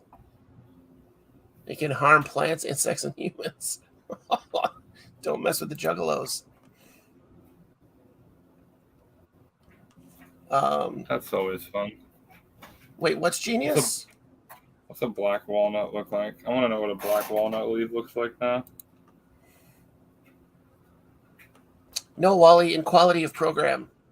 They watched 3 isopod related shows, and it's me, you, and Russ. Not in that order. I'm gonna guess, and it's not throwing shade. I'm gonna guess it goes Russ, Wally, me, but I'm at the bottom. Either way, I'm at the bottom. I don't know who's in the middle. So, Wally's helped me out more. Wally's at the top. Russ is still great though. What I'll say about some of these guys, these pioneer guys, is they are there 24/7. Like if you message them, they're there. Kyle's the same way. If you have a problem, ask Kyle. He'll get back to you almost immediately. Ryan, most of the guys we have on are going to be there for you 24/7. Victor's 5354. I would still run from you, Vic. You did what? I've actually this last week I had, obviously it was Mother's Day, so I was just helping a bunch of people out. One of those things. I was like, what do you want? I was just trying to make deals and get people everything they wanted for Mother's Day, so it was really nice. And there's actually someone in the community right now who had a big crash of isopods, so I'm going to send her some isopods next week for free, get her restocked back and going on those species. Hate to see it, hate to hear about it, so got to do what we can in this community to help each other out. Who was it? When I first got into it, well, it was not too long into it, Josh Kane had a big crash. He fed his isopod snake shed that had been treated, and he wasn't thinking about it. Yeah, so he murdered 6 of his bins, and so people just sent him crazy amounts of stuff to kind of replenish. I don't even know the last count or whatever, but people sent him all the stuff. And so this is what a guy Josh is. So he got that stuff, and a month later, his friend was going through some really serious stuff financially. So Josh sold his whole collection and gave that guy the money. He gave every penny. I was like, oh, wow. Dude. Yeah. Yeah, he sold everything and just gave it to this dude. I was like, hey, man, what are you up to today? I got about a 14-hour drive. Where are you going? I got to drop off my isopods. What are you talking about? Yeah, I sold all my isopods. That's crazy. He's just a good dude. There's so many good people in this community. 2:30-ish right now. Oh, man. I'm 285, you guys. I'm a big boy. I'm 6'2", 230. See. That's where I'm at right 230, 6'2 is not bad. No, I'm Green Shadow Monkey, I don't know what he treated him with. He treated him for mites, I think. I don't know what it was exactly. Probably some type of insecticide, yeah. Yeah. A miticide.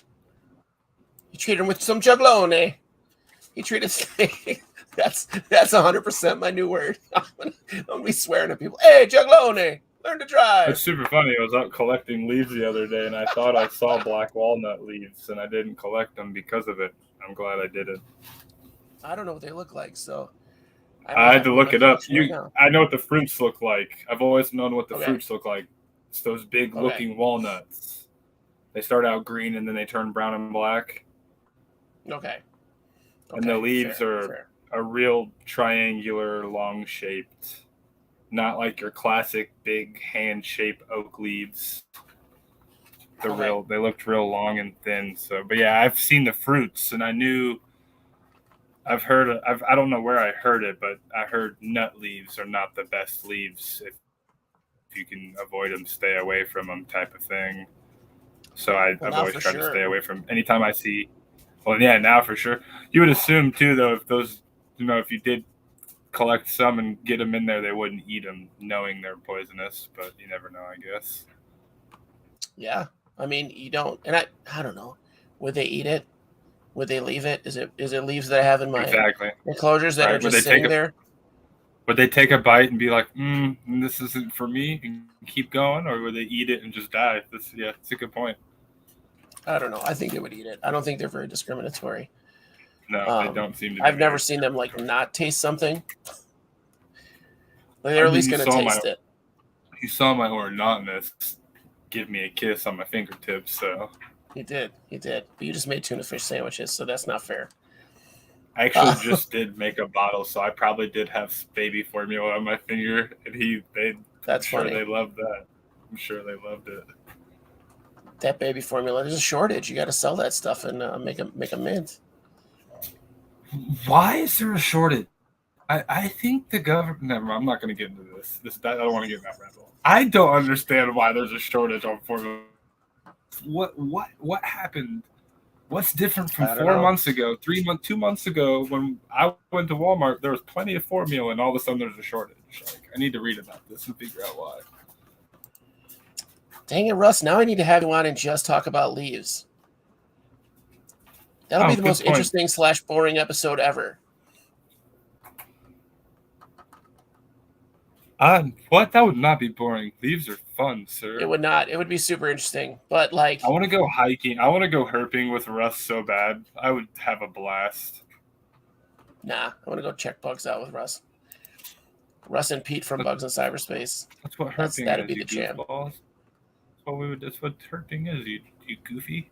We go out to the woods. I want to go camping though. I want to camp and herp. I want to do a nice little excursion trip. Guys, who would you camp with? There's a topic.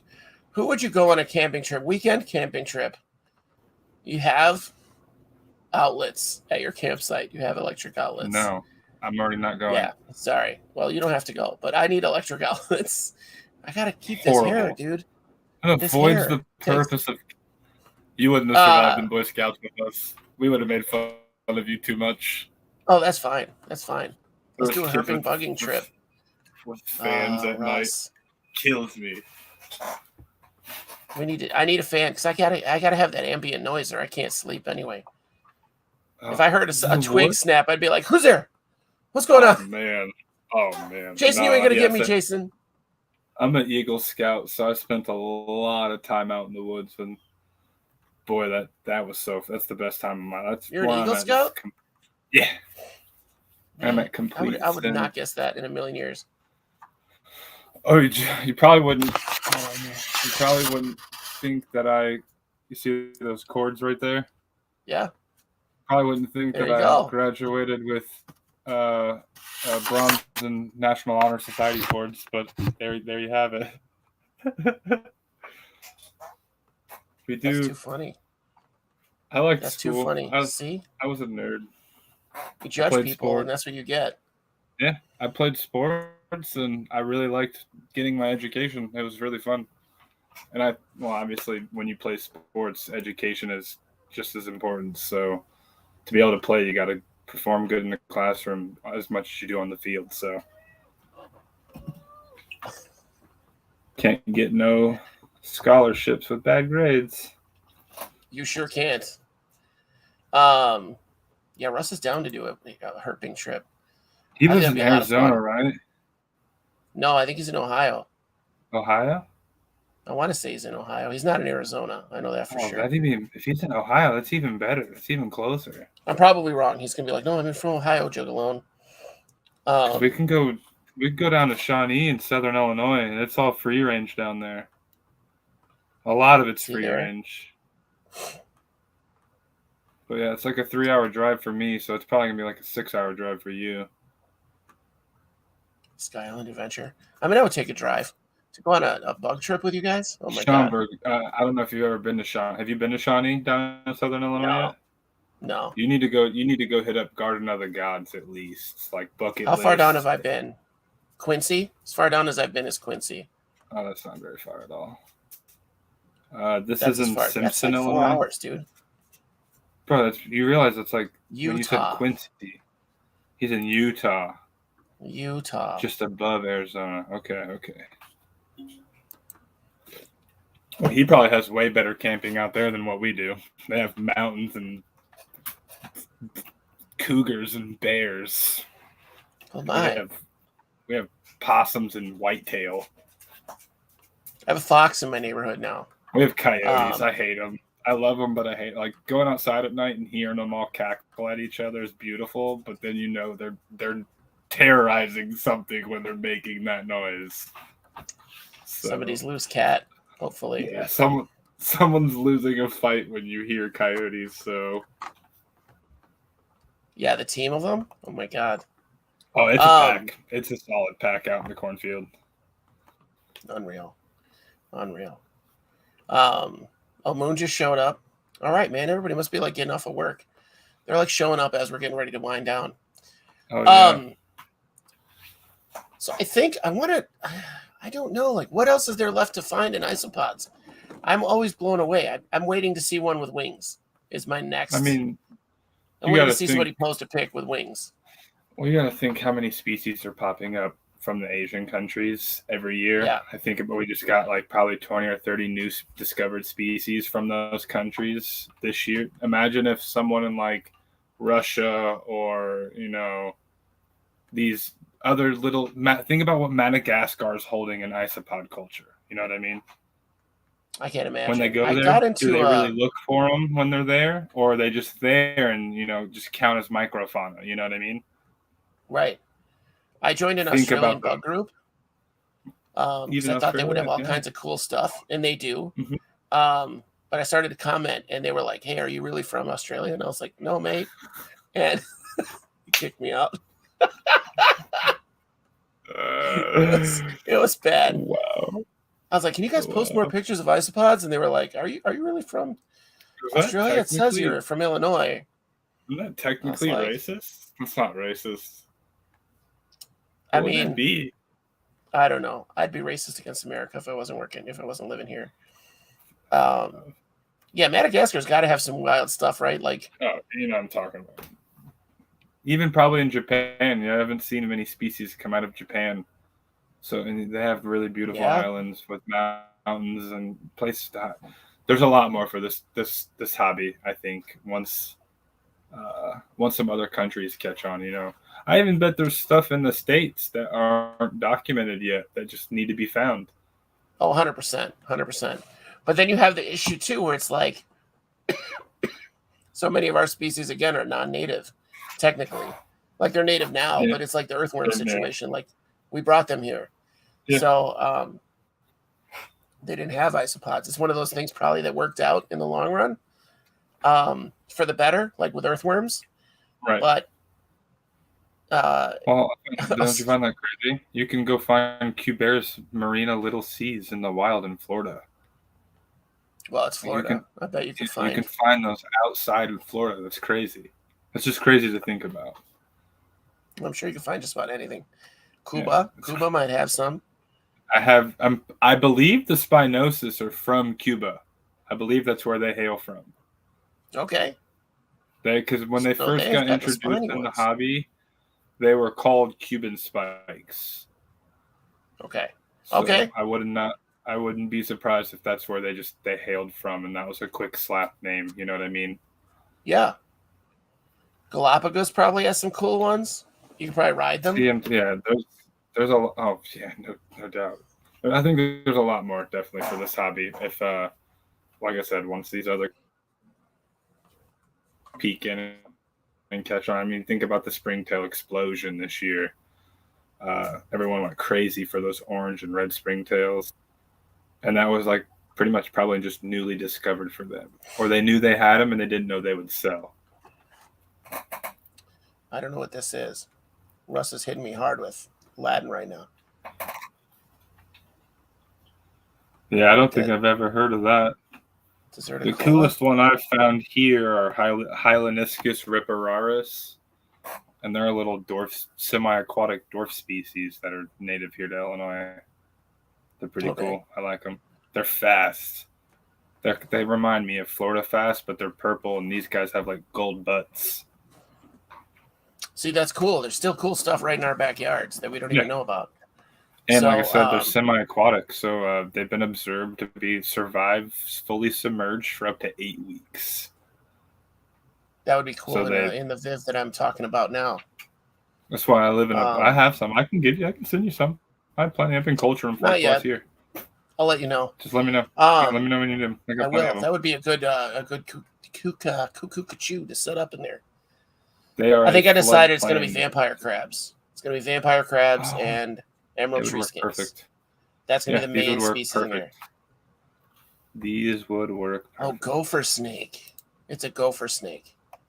Oh. Okay. I was talking to a prospective guest today, and she was throwing all this Latin at me, and I was like, settle down. Settle down. I just learned that we have 4 or 5 different species of rattlesnakes in Illinois. I had no idea. Oh, in southern Illinois? Yeah. No, throughout Illinois. Don't let people lie to you. There are rattlesnakes in northern Illinois. They're not copperheads, or they're like called like Masugans or some stuff. They're like that's got to be why everybody's trying to murder snakes. Rattlesnake, yeah. We have like 4 or 5 species in Illinois. I had no idea. No idea. Would have never known. Well, be careful out there, kids. Wear your knee-high socks. Well, I teach you in Boy Scouts when you go to lift something up, be careful. There's something underneath there that can strike you and whatnot. So I always teach that to my friends and kids too. Careful. I've never heard of anybody getting tagged. I've never heard of anybody getting tagged by a rattlesnake in Illinois, though. So I think you've either got to be pretty rare or pretty chill, I think, usually rattlesnakes don't venture very far from their huts, from their homes. So it's usually like a mile or 2 radius of like where they live and go to sleep at night. They don't venture very far because they go back home. Well, that's cool. I don't dig in holes. I have some holes in my yard where garter snakes live, and I don't bother them. Russ helped me set up a hide. Russ will be happy to know that I set up a hide for little brother. That's the snake that lives in my front yard, and he's already using it. He's already using it. It's cool. Yeah, we're having a good time here. I do think that somebody has cool Miles. Someone has cool isopods they don't even know that people have never seen. Somebody has them in their collection right now. And then, like, when are they going to let those out? When are we going to find those?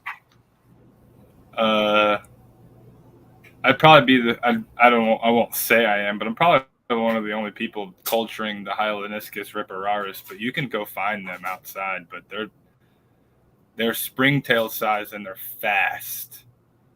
They are fast. Springtail sized. Like the babies, all the manca and babies are springtail. The adults get to like dwarf white size, maybe a little bit bigger, maybe just a little bit bigger. But they're so fast, man, that I was using the aspirator to catch them. Wow. That's how small they were. They fit in the aspirator. That's how small they were. Wow. I was at the zoo trying to identify isopods. I was looking at all this bark that had fallen off the trees the night before, I guess. And I was putting it in the wagon with my dog. I'm like, this is good bark. This good bark. It's got lichen. It's got moss on it. And my wife's like, you're so stupid. So she picks up a piece and she's like, this is how she's come across. She's come a long way. She picks up a piece. She flips it over. She's like, there's like 20 isopods on this thing.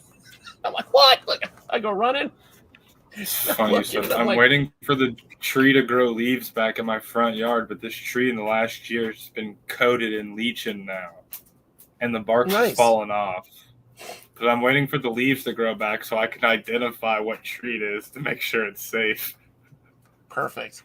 I have a Judas tree. Sagwa? Yes, Is that the that's snake? what that's close to the spelling for sure. That's very close at least. But yeah, that's That might what's be in the one that's northern up into Alabama. Wisconsin. There's one that's up into Yeah, Wisconsin it too. likes those are floodplain rattlesnakes, so they Okay. love any kind of floodplain. Wow. So I kind of like actually, copperheads. I kind of want a pet. I kind of want one as a pet, but that's not very legal, so I'm not gonna do it. But It's probably not super legal. I bet they're super they look protected. really pretty. They're really cool, and they're like a kind of like a pygmy rattlesnake. They don't get very big. That's kind of cool. Yeah, little brother's doing really well. My daughter named him Little Brother. So since she got to pet one of them, not Little Brother. You don't pet Little Brother. He'll bite you. He's one of those that coils up and hisses like he gets up ready to strike. And I'm like, okay, man, never mind. Don't freak out. I'll take a step back. Yeah, he's got that. I got him a little water dish. He's living large up there now. So, but back to isopods before we cut out. It's going to be real quick here. I don't even think we've tipped the iceberg, honestly. No, we haven't. And I'm shocked. Like, you're selling stuff. You're still selling the basic stuff pretty hard, right? Yeah. I mean, I think there's for every keeper in the hobby already, there's probably 5 to 10 new ones a day. So there's a need for those common species to be around because some people need something that they can start out with and not spend an arm and a leg. And if they kill them, they kill them and they're not out a bunch of money. You know what I mean? When you go get these cuberas, it's a risk. Like you spend some good money on these isopods and they die on you. It's depressing. It is. I can't depressing. imagine. Yeah, or like I've been watching these blue pigeons like crazy because those were like basically a gift. So I'm like, they have to live. Those are easy. Literally, don't stress about them. Like you can keep those like you keep your magic potions. That's fine. Cool. They'll be. I've only seen one of them. Just fine. I've only seen one since you gave them to me. I've seen one. You flip the bark? Yeah. The one bark is pretty high though. So it's a small container that they're in. I want to keep them close so they just even breed on accident. I literally have thousands of them. Like of the word thousands. It's like one of the like out of all my species, but those are probably like my highest counted one I have. Between them or magic potions. I probably have thousands of both. I can't get over how fast every Armadillidium species breeds, basically, except Destroy. Like they're slow as crap. My Destroy what? No what? They have big litters, but I think they produce. I think I talked about this before that they produce at certain times of the year, or when there's certain conditions. Like they don't just produce. Yeah. They're. I'm pretty sure. that was. That information is a little old because I can barely remember. What temp do you keep yours at? Room temp. They have I keep mine cooler. You have a grow light on them? Yeah, because they've got bamboo in their enclosure. So they're in one of my open top. That might be why you're not seeing them or having a breeding problem. I keep mine on the bottom shelf cooler, and I have hundreds, dude. They breed too fast. I mean, it's like 73 down here. They're in the basement. I mean, that's perfect. That's about where I keep my room constantly. So like if I keep my room 73, 74, the top shelf will be about 75. Bottom shelf will probably be 69, 70 degrees type deal. Okay. Based on with the air running and the air circulation and flow, heat rises, cool stays lower. So yeah, I keep those guys towards the bottom. I got zingers from Brandy. I want to say not more than 3 or 4 months ago as juveniles, and they're already breeding for me. I already have Mankay in there. I don't even know what a zinger is. I'm too out of it. It's a white Destroy. Okay. It's a Destroy, but she isolated a white dot version of it, and it proved to breed true. So they all have white dots, and she named them zingers instead of the yellow dots. See, dominoes. What are you doing? It's dominoes. What are you doing, people? They're not white and black. They're gray. I mean, they're black. They're basically black, dude. My Destroy are pretty much solid black with yellow spots. You let people nickname what they want to nickname, sir. I mean, I'm not stopping them. I'm just judging them. That's all I'm doing. The yellow zebras. Yellow zebras. What about Stupid. yellow zebras? I mean, it's what they are, though. What would you have called yellow zebras? Dude, we've been through this. Have you not watched the show? I've been on a rant about this for like a month now. Bumblebees. So stupid. But the problem is There's no such thing as a yellow zebra. There's already bumblebee millipedes, so you don't want to get them confused. Well, those should be called bumblepedes. Dumb. Wow. All right, you got me there. You got me there. I got it all right here. You got me. Okay. Bumblebees. You got me. Okay. You got me. I'm sad I wasn't helping them design. Bumblepedes is a great name. It's a great name. I'm actually mad that's not what they're called now. Are you making fun of me or are you serious? No, I'm dead serious. Like, bumblebee millipedes should just be called bumblepedes. I don't understand why they're not. I've mentioned it to Rachel like 15 times, and every time she goes, "Oh yeah," like you would tell a kid, like, "This is my Pokemon, and he does this, and he looks like this." And oh yeah, that's Ace's buddy. So I will agree because I think like Pak-Chongs, I think they should have been called Pumpkinheads. Pak-Chong should have been called Pumpkinheads. Yeah, I can see that. That's what I call them. I mean, don't get me wrong. They're labeled as Pak-Chong and they're sold as Pak-Chong. But me, when I open their bin, I say, "Hey, my little Pumpkinheads." So that's my bin that everything died. They were weird from day. Did fine, but they were touch and go. My first set of Pak-Chong all died. That was one of my first colony crashes. But now they're breeding really good for me. I started out with 50 of them. See how. I figured if I start with 50 of them, I can't lose. That's the only way I could get clowns to go. Josh Kane sent me 50 of them, and I have tons now. Until then, they would just die and die. So destroy breed when they get to a certain size. I definitely agree with Russ. It seems like half size, they start to breed. I've noticed at least mating behavior in the half size ones for sure. So they're just late bloomers. They do. I think they grow slow, like you said. They grow a little bit on the slower side, but they like protein too. I've noticed that. I feed mine a decent amount of protein, but yeah, man, it's like all armadillium. Once they're established, they're unstoppable. It seems like. Yeah. You just can't. You just keep going through them. As soon as they establish themselves, they're like, "Hey, this is our home." They're gonna take it over. And I love that. I love that about them. I gotta get mine going. I gotta figure out, just doctor their setup a little bit. My gym mix is one of my favorites. The Volgara gym mix is beautiful. And they stay weird. They stay different colors like that. So I mixed my so you know how Russ has his night golds. I catch those outside too. I have some really nice high yellow ones. Okay. So I took those. I took some high green ones. So I had some green ones out here that had green stripes instead of yellow. I took them in, and I took some white ones. I found some white Volgare too out there. Okay. I brought those in, mixed them with Orange Vigor and Magic Potions, and the babies are coming out like red and brown and gold. They look super duper cool. I can't wait to see if they grow up and keep those colors or not. I was gonna say to Vic, if you want some cool morphs and isopods to start out with, get some select some Vulgari out of your yard, or your local park. Go out one night and just get as many as you can, or set a trap. Like I set traps where I put bark down over a garden dirt, and then put some leaves under there, and then I come back to it a couple nights later and it's just packed. And then selective breed out of that, like pull the best ones out and let them go for a month, and you'll see some cool stuff. That'll be like a starter morph set for you, because you'll start to see some cool stuff, and then you can kind of like pull those out too. Oh, thanks for calling me a pod whisperer, Jedi. I actually haven't lost any of like the really rare, expensive, touchy species.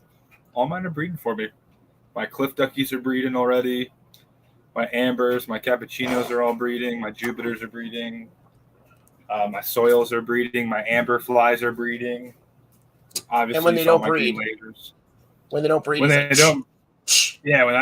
not breeding for me, I know I'm failing. I'm failing them somehow, some way, unless they're all males. I was pretty positive for a while. All my Shiros were males. It was.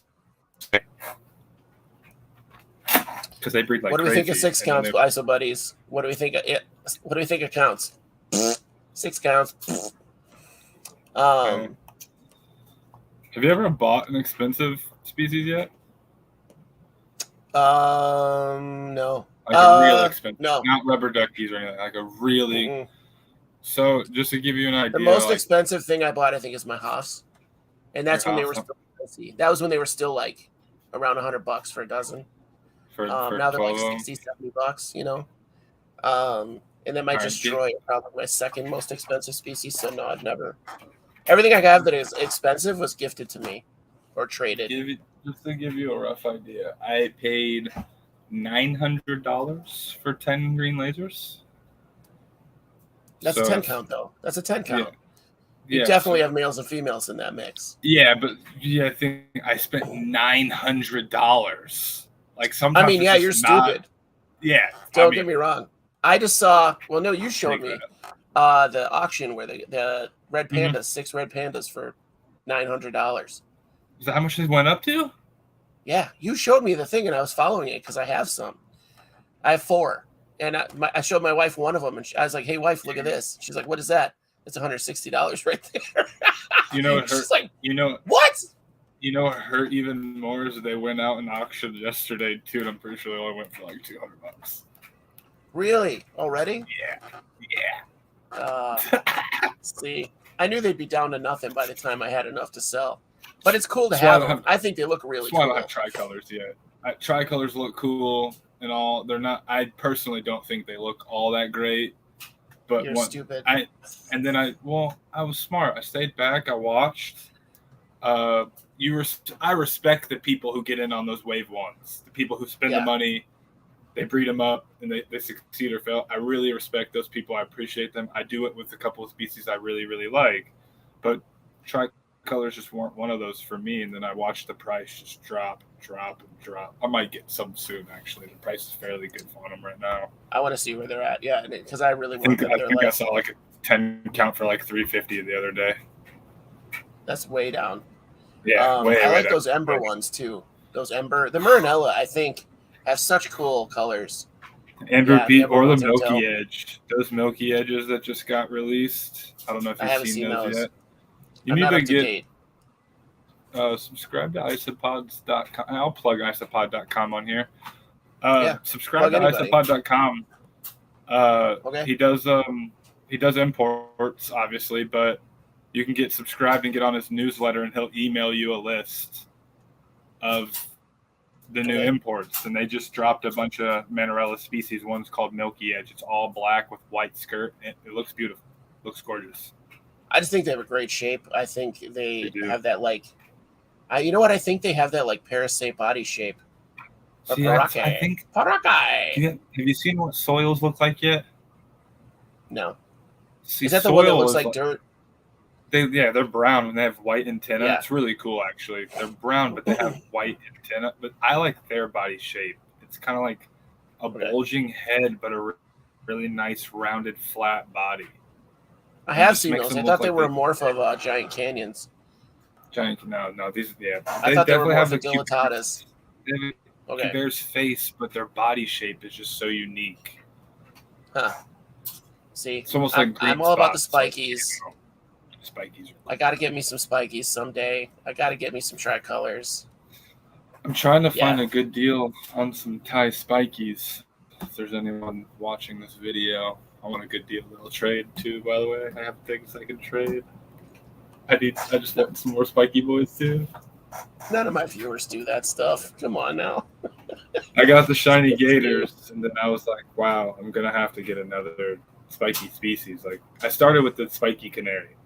They were the cheaper ones. They look cool. They're small, but then I was Yeah. like, all right, shiny gators. And then Spinosis came across my screen. I was like, all right, I made that work. I figured that out, got those, and now it's on to the Thai spikes. I think the Thai spikies are going for like a ton right now, aren't they? Like I think like $1,200. 5 for 350 is about average that's not right bad. now. Not horrible. They're still a little too expensive for me, but That's when they have those extreme spikes on them, right? They look like a hairbrush. yeah, they're really small. And they're like brown and white. Okay, maybe not. Maybe that's not the one I'm thinking of. So, but I think spiky. I think texture is where the hobby's going. You're talking about the white. You're talking about the white ivory spikes. Yeah. Yeah, I think so. It looks See, like a that's an hairbrush. It looks like undescribed species because that's not Okay. Cubaris, that's not Manurella. We don't know what that is. That is a for sure undescribed species, I believe. they're super dope. They do. But it'll be a hot minute before anybody has them around here. Nate Fry has them, I think, and he's done really well. I've seen him sell quite a few, or he at least auctioned off quite a few batches of them so far. I might have to reach out to Nate Fry. I don't think they're that expensive either. Honestly, I don't think they're too bad. All right. I think that's all I have. We went way on some tangents, but I think the future, my prediction, the current trend is all about texture right now in the hobby. Texture. Isopods with texture. I'm going color. You think it's going to be color? Spinosis and tie spikes and shiny gators are on Gen 3, maybe 4. Wave 1 people, they're probably on their 6th or 7th generation of those and aren't selling them. You don't see them quite as often, like people saying, hey, I own these. But as soon as a green laser or amber panda drops, they're sold out. They're gone, just like that. Whatever's brought into the States are gone, just like that. And it's all, I think it's all color. People are really attracted to the bright. Or it's going to stay color? Always. I think it's always going to stay. Me personally, I like shape and size. Like black and white is my favorite. I like contrast. That's mine. I think if I had to say what it was. I like shape a lot. When it comes to aren't most Cubaris not actually Cubaris? I wouldn't say most, but I'm shocked at how many have verified not Cubaris.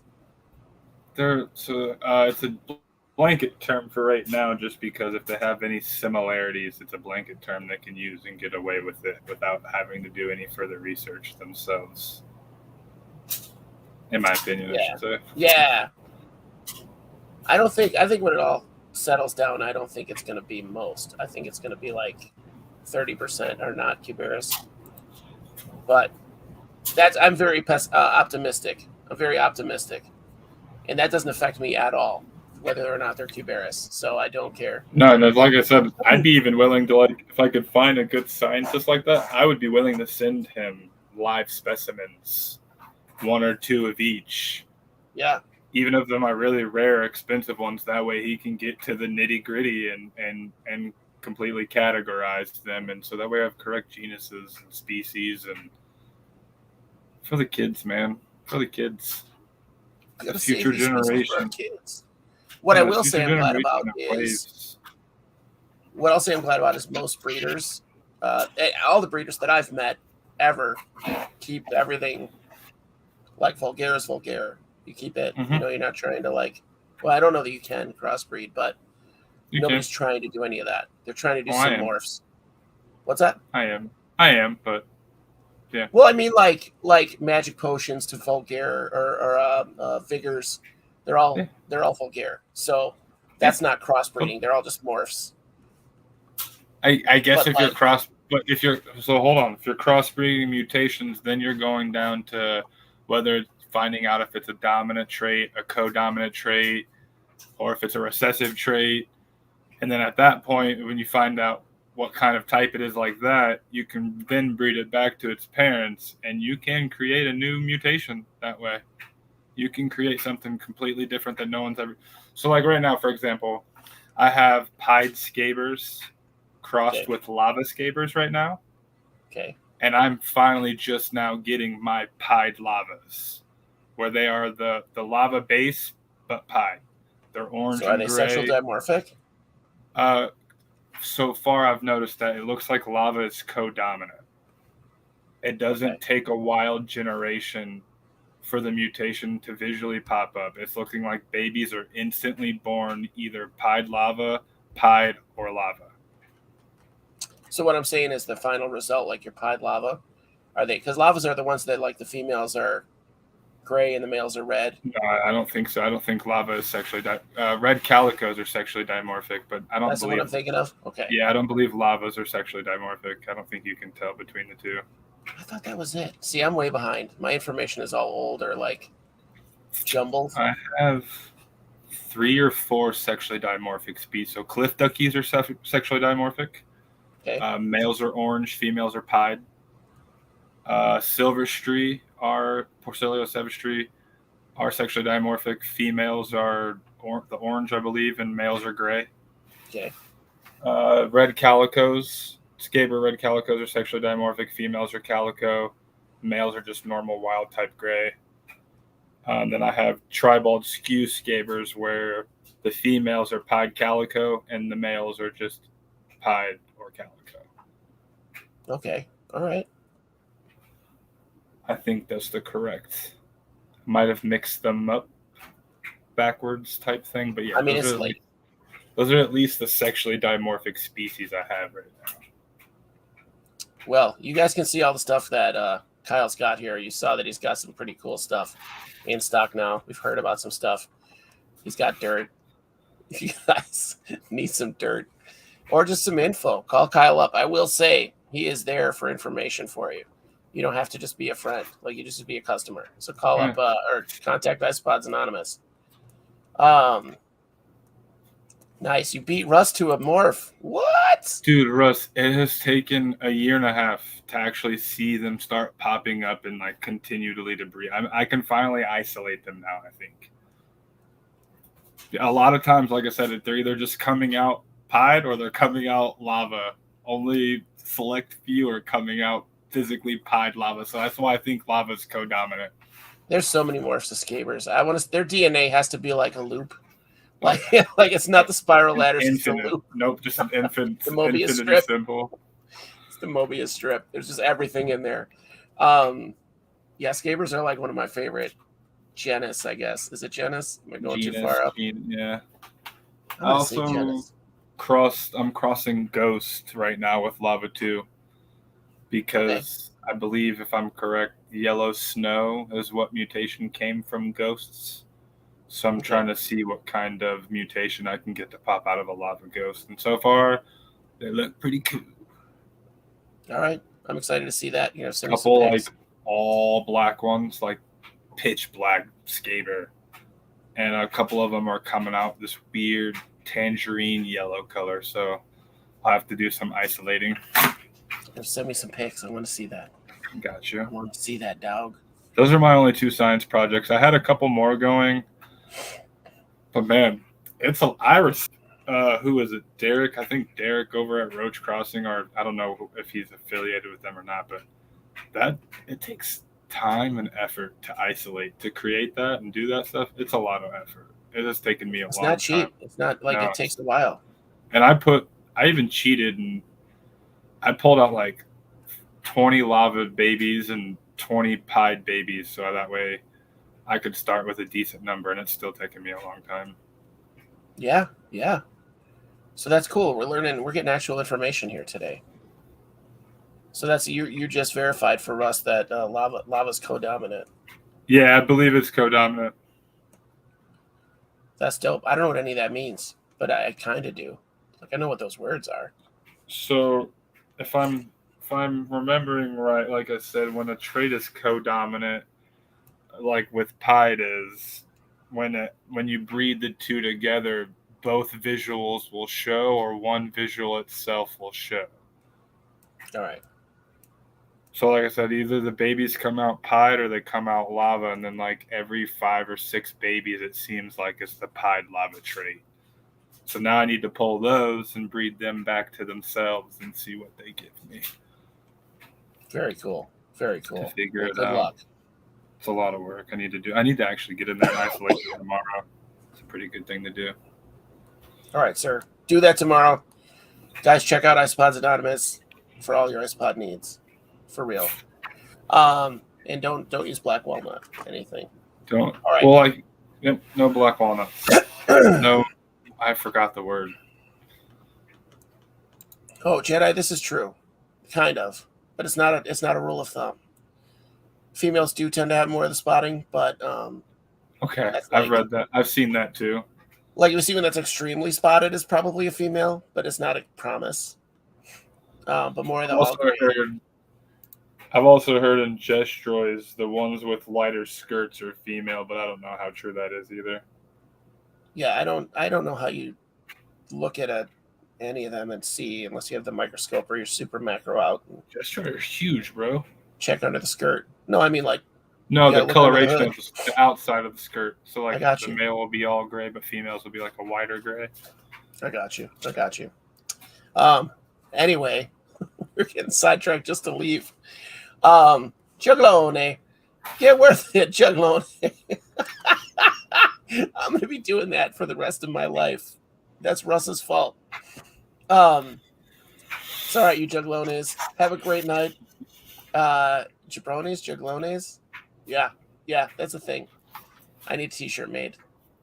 So I got My a friends. double XL Isopod Anonymous shirt coming to you. I'll get it out on Monday for you. Are you at home? I have to worry about it. I am at home. I'll send it straight to your door then. Yeah, it's not gonna die. Next week Well, we the have. Isopods, but yeah. Yeah, don't send iPods. I'm sending you Next week. Isopods. What? I'm not gonna send you just a T-shirt. I'm sending you All right, Isopods send with me a out. T-shirt. All There right, you go. dude. Give you take some of those iPods. more Gestroy for you. I'll take them. Here, I'll send you for you. I love them. I think they're one of my favorites easily. Just I like those chunky boys, and they are the chunkiest of the boys. I'm gonna try to pull some zingers out. They might be a little small, but I'll still send them to you. They're free. All right, Who man. cares? Next week we got on Chris Biggs. We're going to talk about cichlids, South American cichlids specifically. Hopefully, we'll stay on topic. He's pretty dedicated to ruining the show. We're also going to have. If you guys have seen any other shows with Chris, it's like wrangling cats. It's not easy, but he's a blast. So we're talking about the ACA as well, the American Cichlid Association, I think is what it's called, 50th anniversary. So that's a big deal this year. It's a big deal. So we're going to talk about that. We're going to go fish. The week after that, we're actually going to talk about millipedes, like straight up millipedes for once, with none other than Rachel Schindler Beach from Pet Peds and Pods. So I'm excited for that. We have an episode coming up where we have an arachnologist, a specific arachnologist whose specialty is jumping spiders. But we're going to talk about mantises because that's how we roll, son. I'm trying to get a hold of a guy to talk about beetles as well. So if that doesn't work out, I'll reach out to some other beetle people. Are you doing Kevin for Beatles? No, I forget his name. He's in my phone. Reach out to Kevin. Kevin told me to talk to this dude. Oh, touche. Hey, man, I'm going to listen to what Kevin Nasser says about beetles. Absolutely. Yeah, it would either be whatever his recommendation. Yeah. I'm in a dirt group with him, and they have taught me so much. The dude is a walking encyclopedia of knowledge. I didn't know he used to be a zookeeper. Did he really? I'm pretty sure that was him. surprise Is that him or is that Marshall? No, that's Marshall. Dude is so knowledgeable. It's crazy. It flabbergasts me sometimes. Honestly. So many people in this community blow me away with their knowledge. It just drives me crazy. I feel like such an idiot after each episode. And I feel like know I'm fairly smart. That's what's crazy about it. I mean, you're way smarter than me, so you got this. So guys, next week, same time, Chris Biggs, or not next Tuesday, Chris Biggs. Tuesday after that, we're not going to do another Thursday for a little while. But if you want to promote your business and do a Thursday episode, let me know. Shoot me a link or shoot me a message and let me know, and we'll just do like a big commercial for your business, which is kind of what we did today. I hope we established my man Kyle, the bunchiest, as a knowledgeable guy for isopods. I'm not the smartest, but I try my best. I'm always open to learn too. I love learning. This is my favorite thing to learn about. I sit here all day and learn about this stuff. You got it down, man. So I think you got a pretty solid base. So no juggalos, just juggalones. Juggalone. Juggalone. I dropped my lasagna in the oven and burnt my hand. It freaking hurts. You cook like my wife. Every time she gets something out of the oven, she burns herself. Every time. I almost dropped the lasagna, but I caught it and it smashed my hand against the lid of the oven. But hey, the lasagna was delicious. So. Thanks, Miles. I want to say Miles is the one that compared me to Wally and Russ. I don't remember who it was, but I probably should have wrote it down. I was too excited. Yeah, don't do that. I have, working as a chef, I've caught pans with my bare hands, and that's what you do. You just take that burn because you don't want to waste that sauce you spent 3 hours on or whatever. You gotta make it happen. I can hear my kid waking up, so I'll talk to you later. I'm gonna get out of here. Everyone, bye. Thanks for having me again. I love you, Peace bro. out, brother. All right, if you're still here, I just cut him off mid-sentence. I didn't realize because he was never going to leave, which is good. He's a good friend. If you haven't liked and subscribed already, come on. Like, I know everybody here is liked and subscribed. I hope you had a good time. Everybody's been here the whole time. I love you guys. I appreciate it. I appreciate every minute that you spend with me. We're not going to do these 2 nights a week very often, but we are going to do them. And we're going to have a weird night coming up when we talk to the beetle guy. So, because he can't do the weekdays or whatever, because he's actually going to be an entomologist, so he's in school. But we have some really fun episodes coming up. So, yeah, but if you want to punk your business, let me know. We have a whole 230 viewers now. So, you can get it out there. Get your name out there. Get some people that don't know you to know you. That's it. I love you guys. In the meantime, Juggalones. Have a great day, Juggalones. Peace out.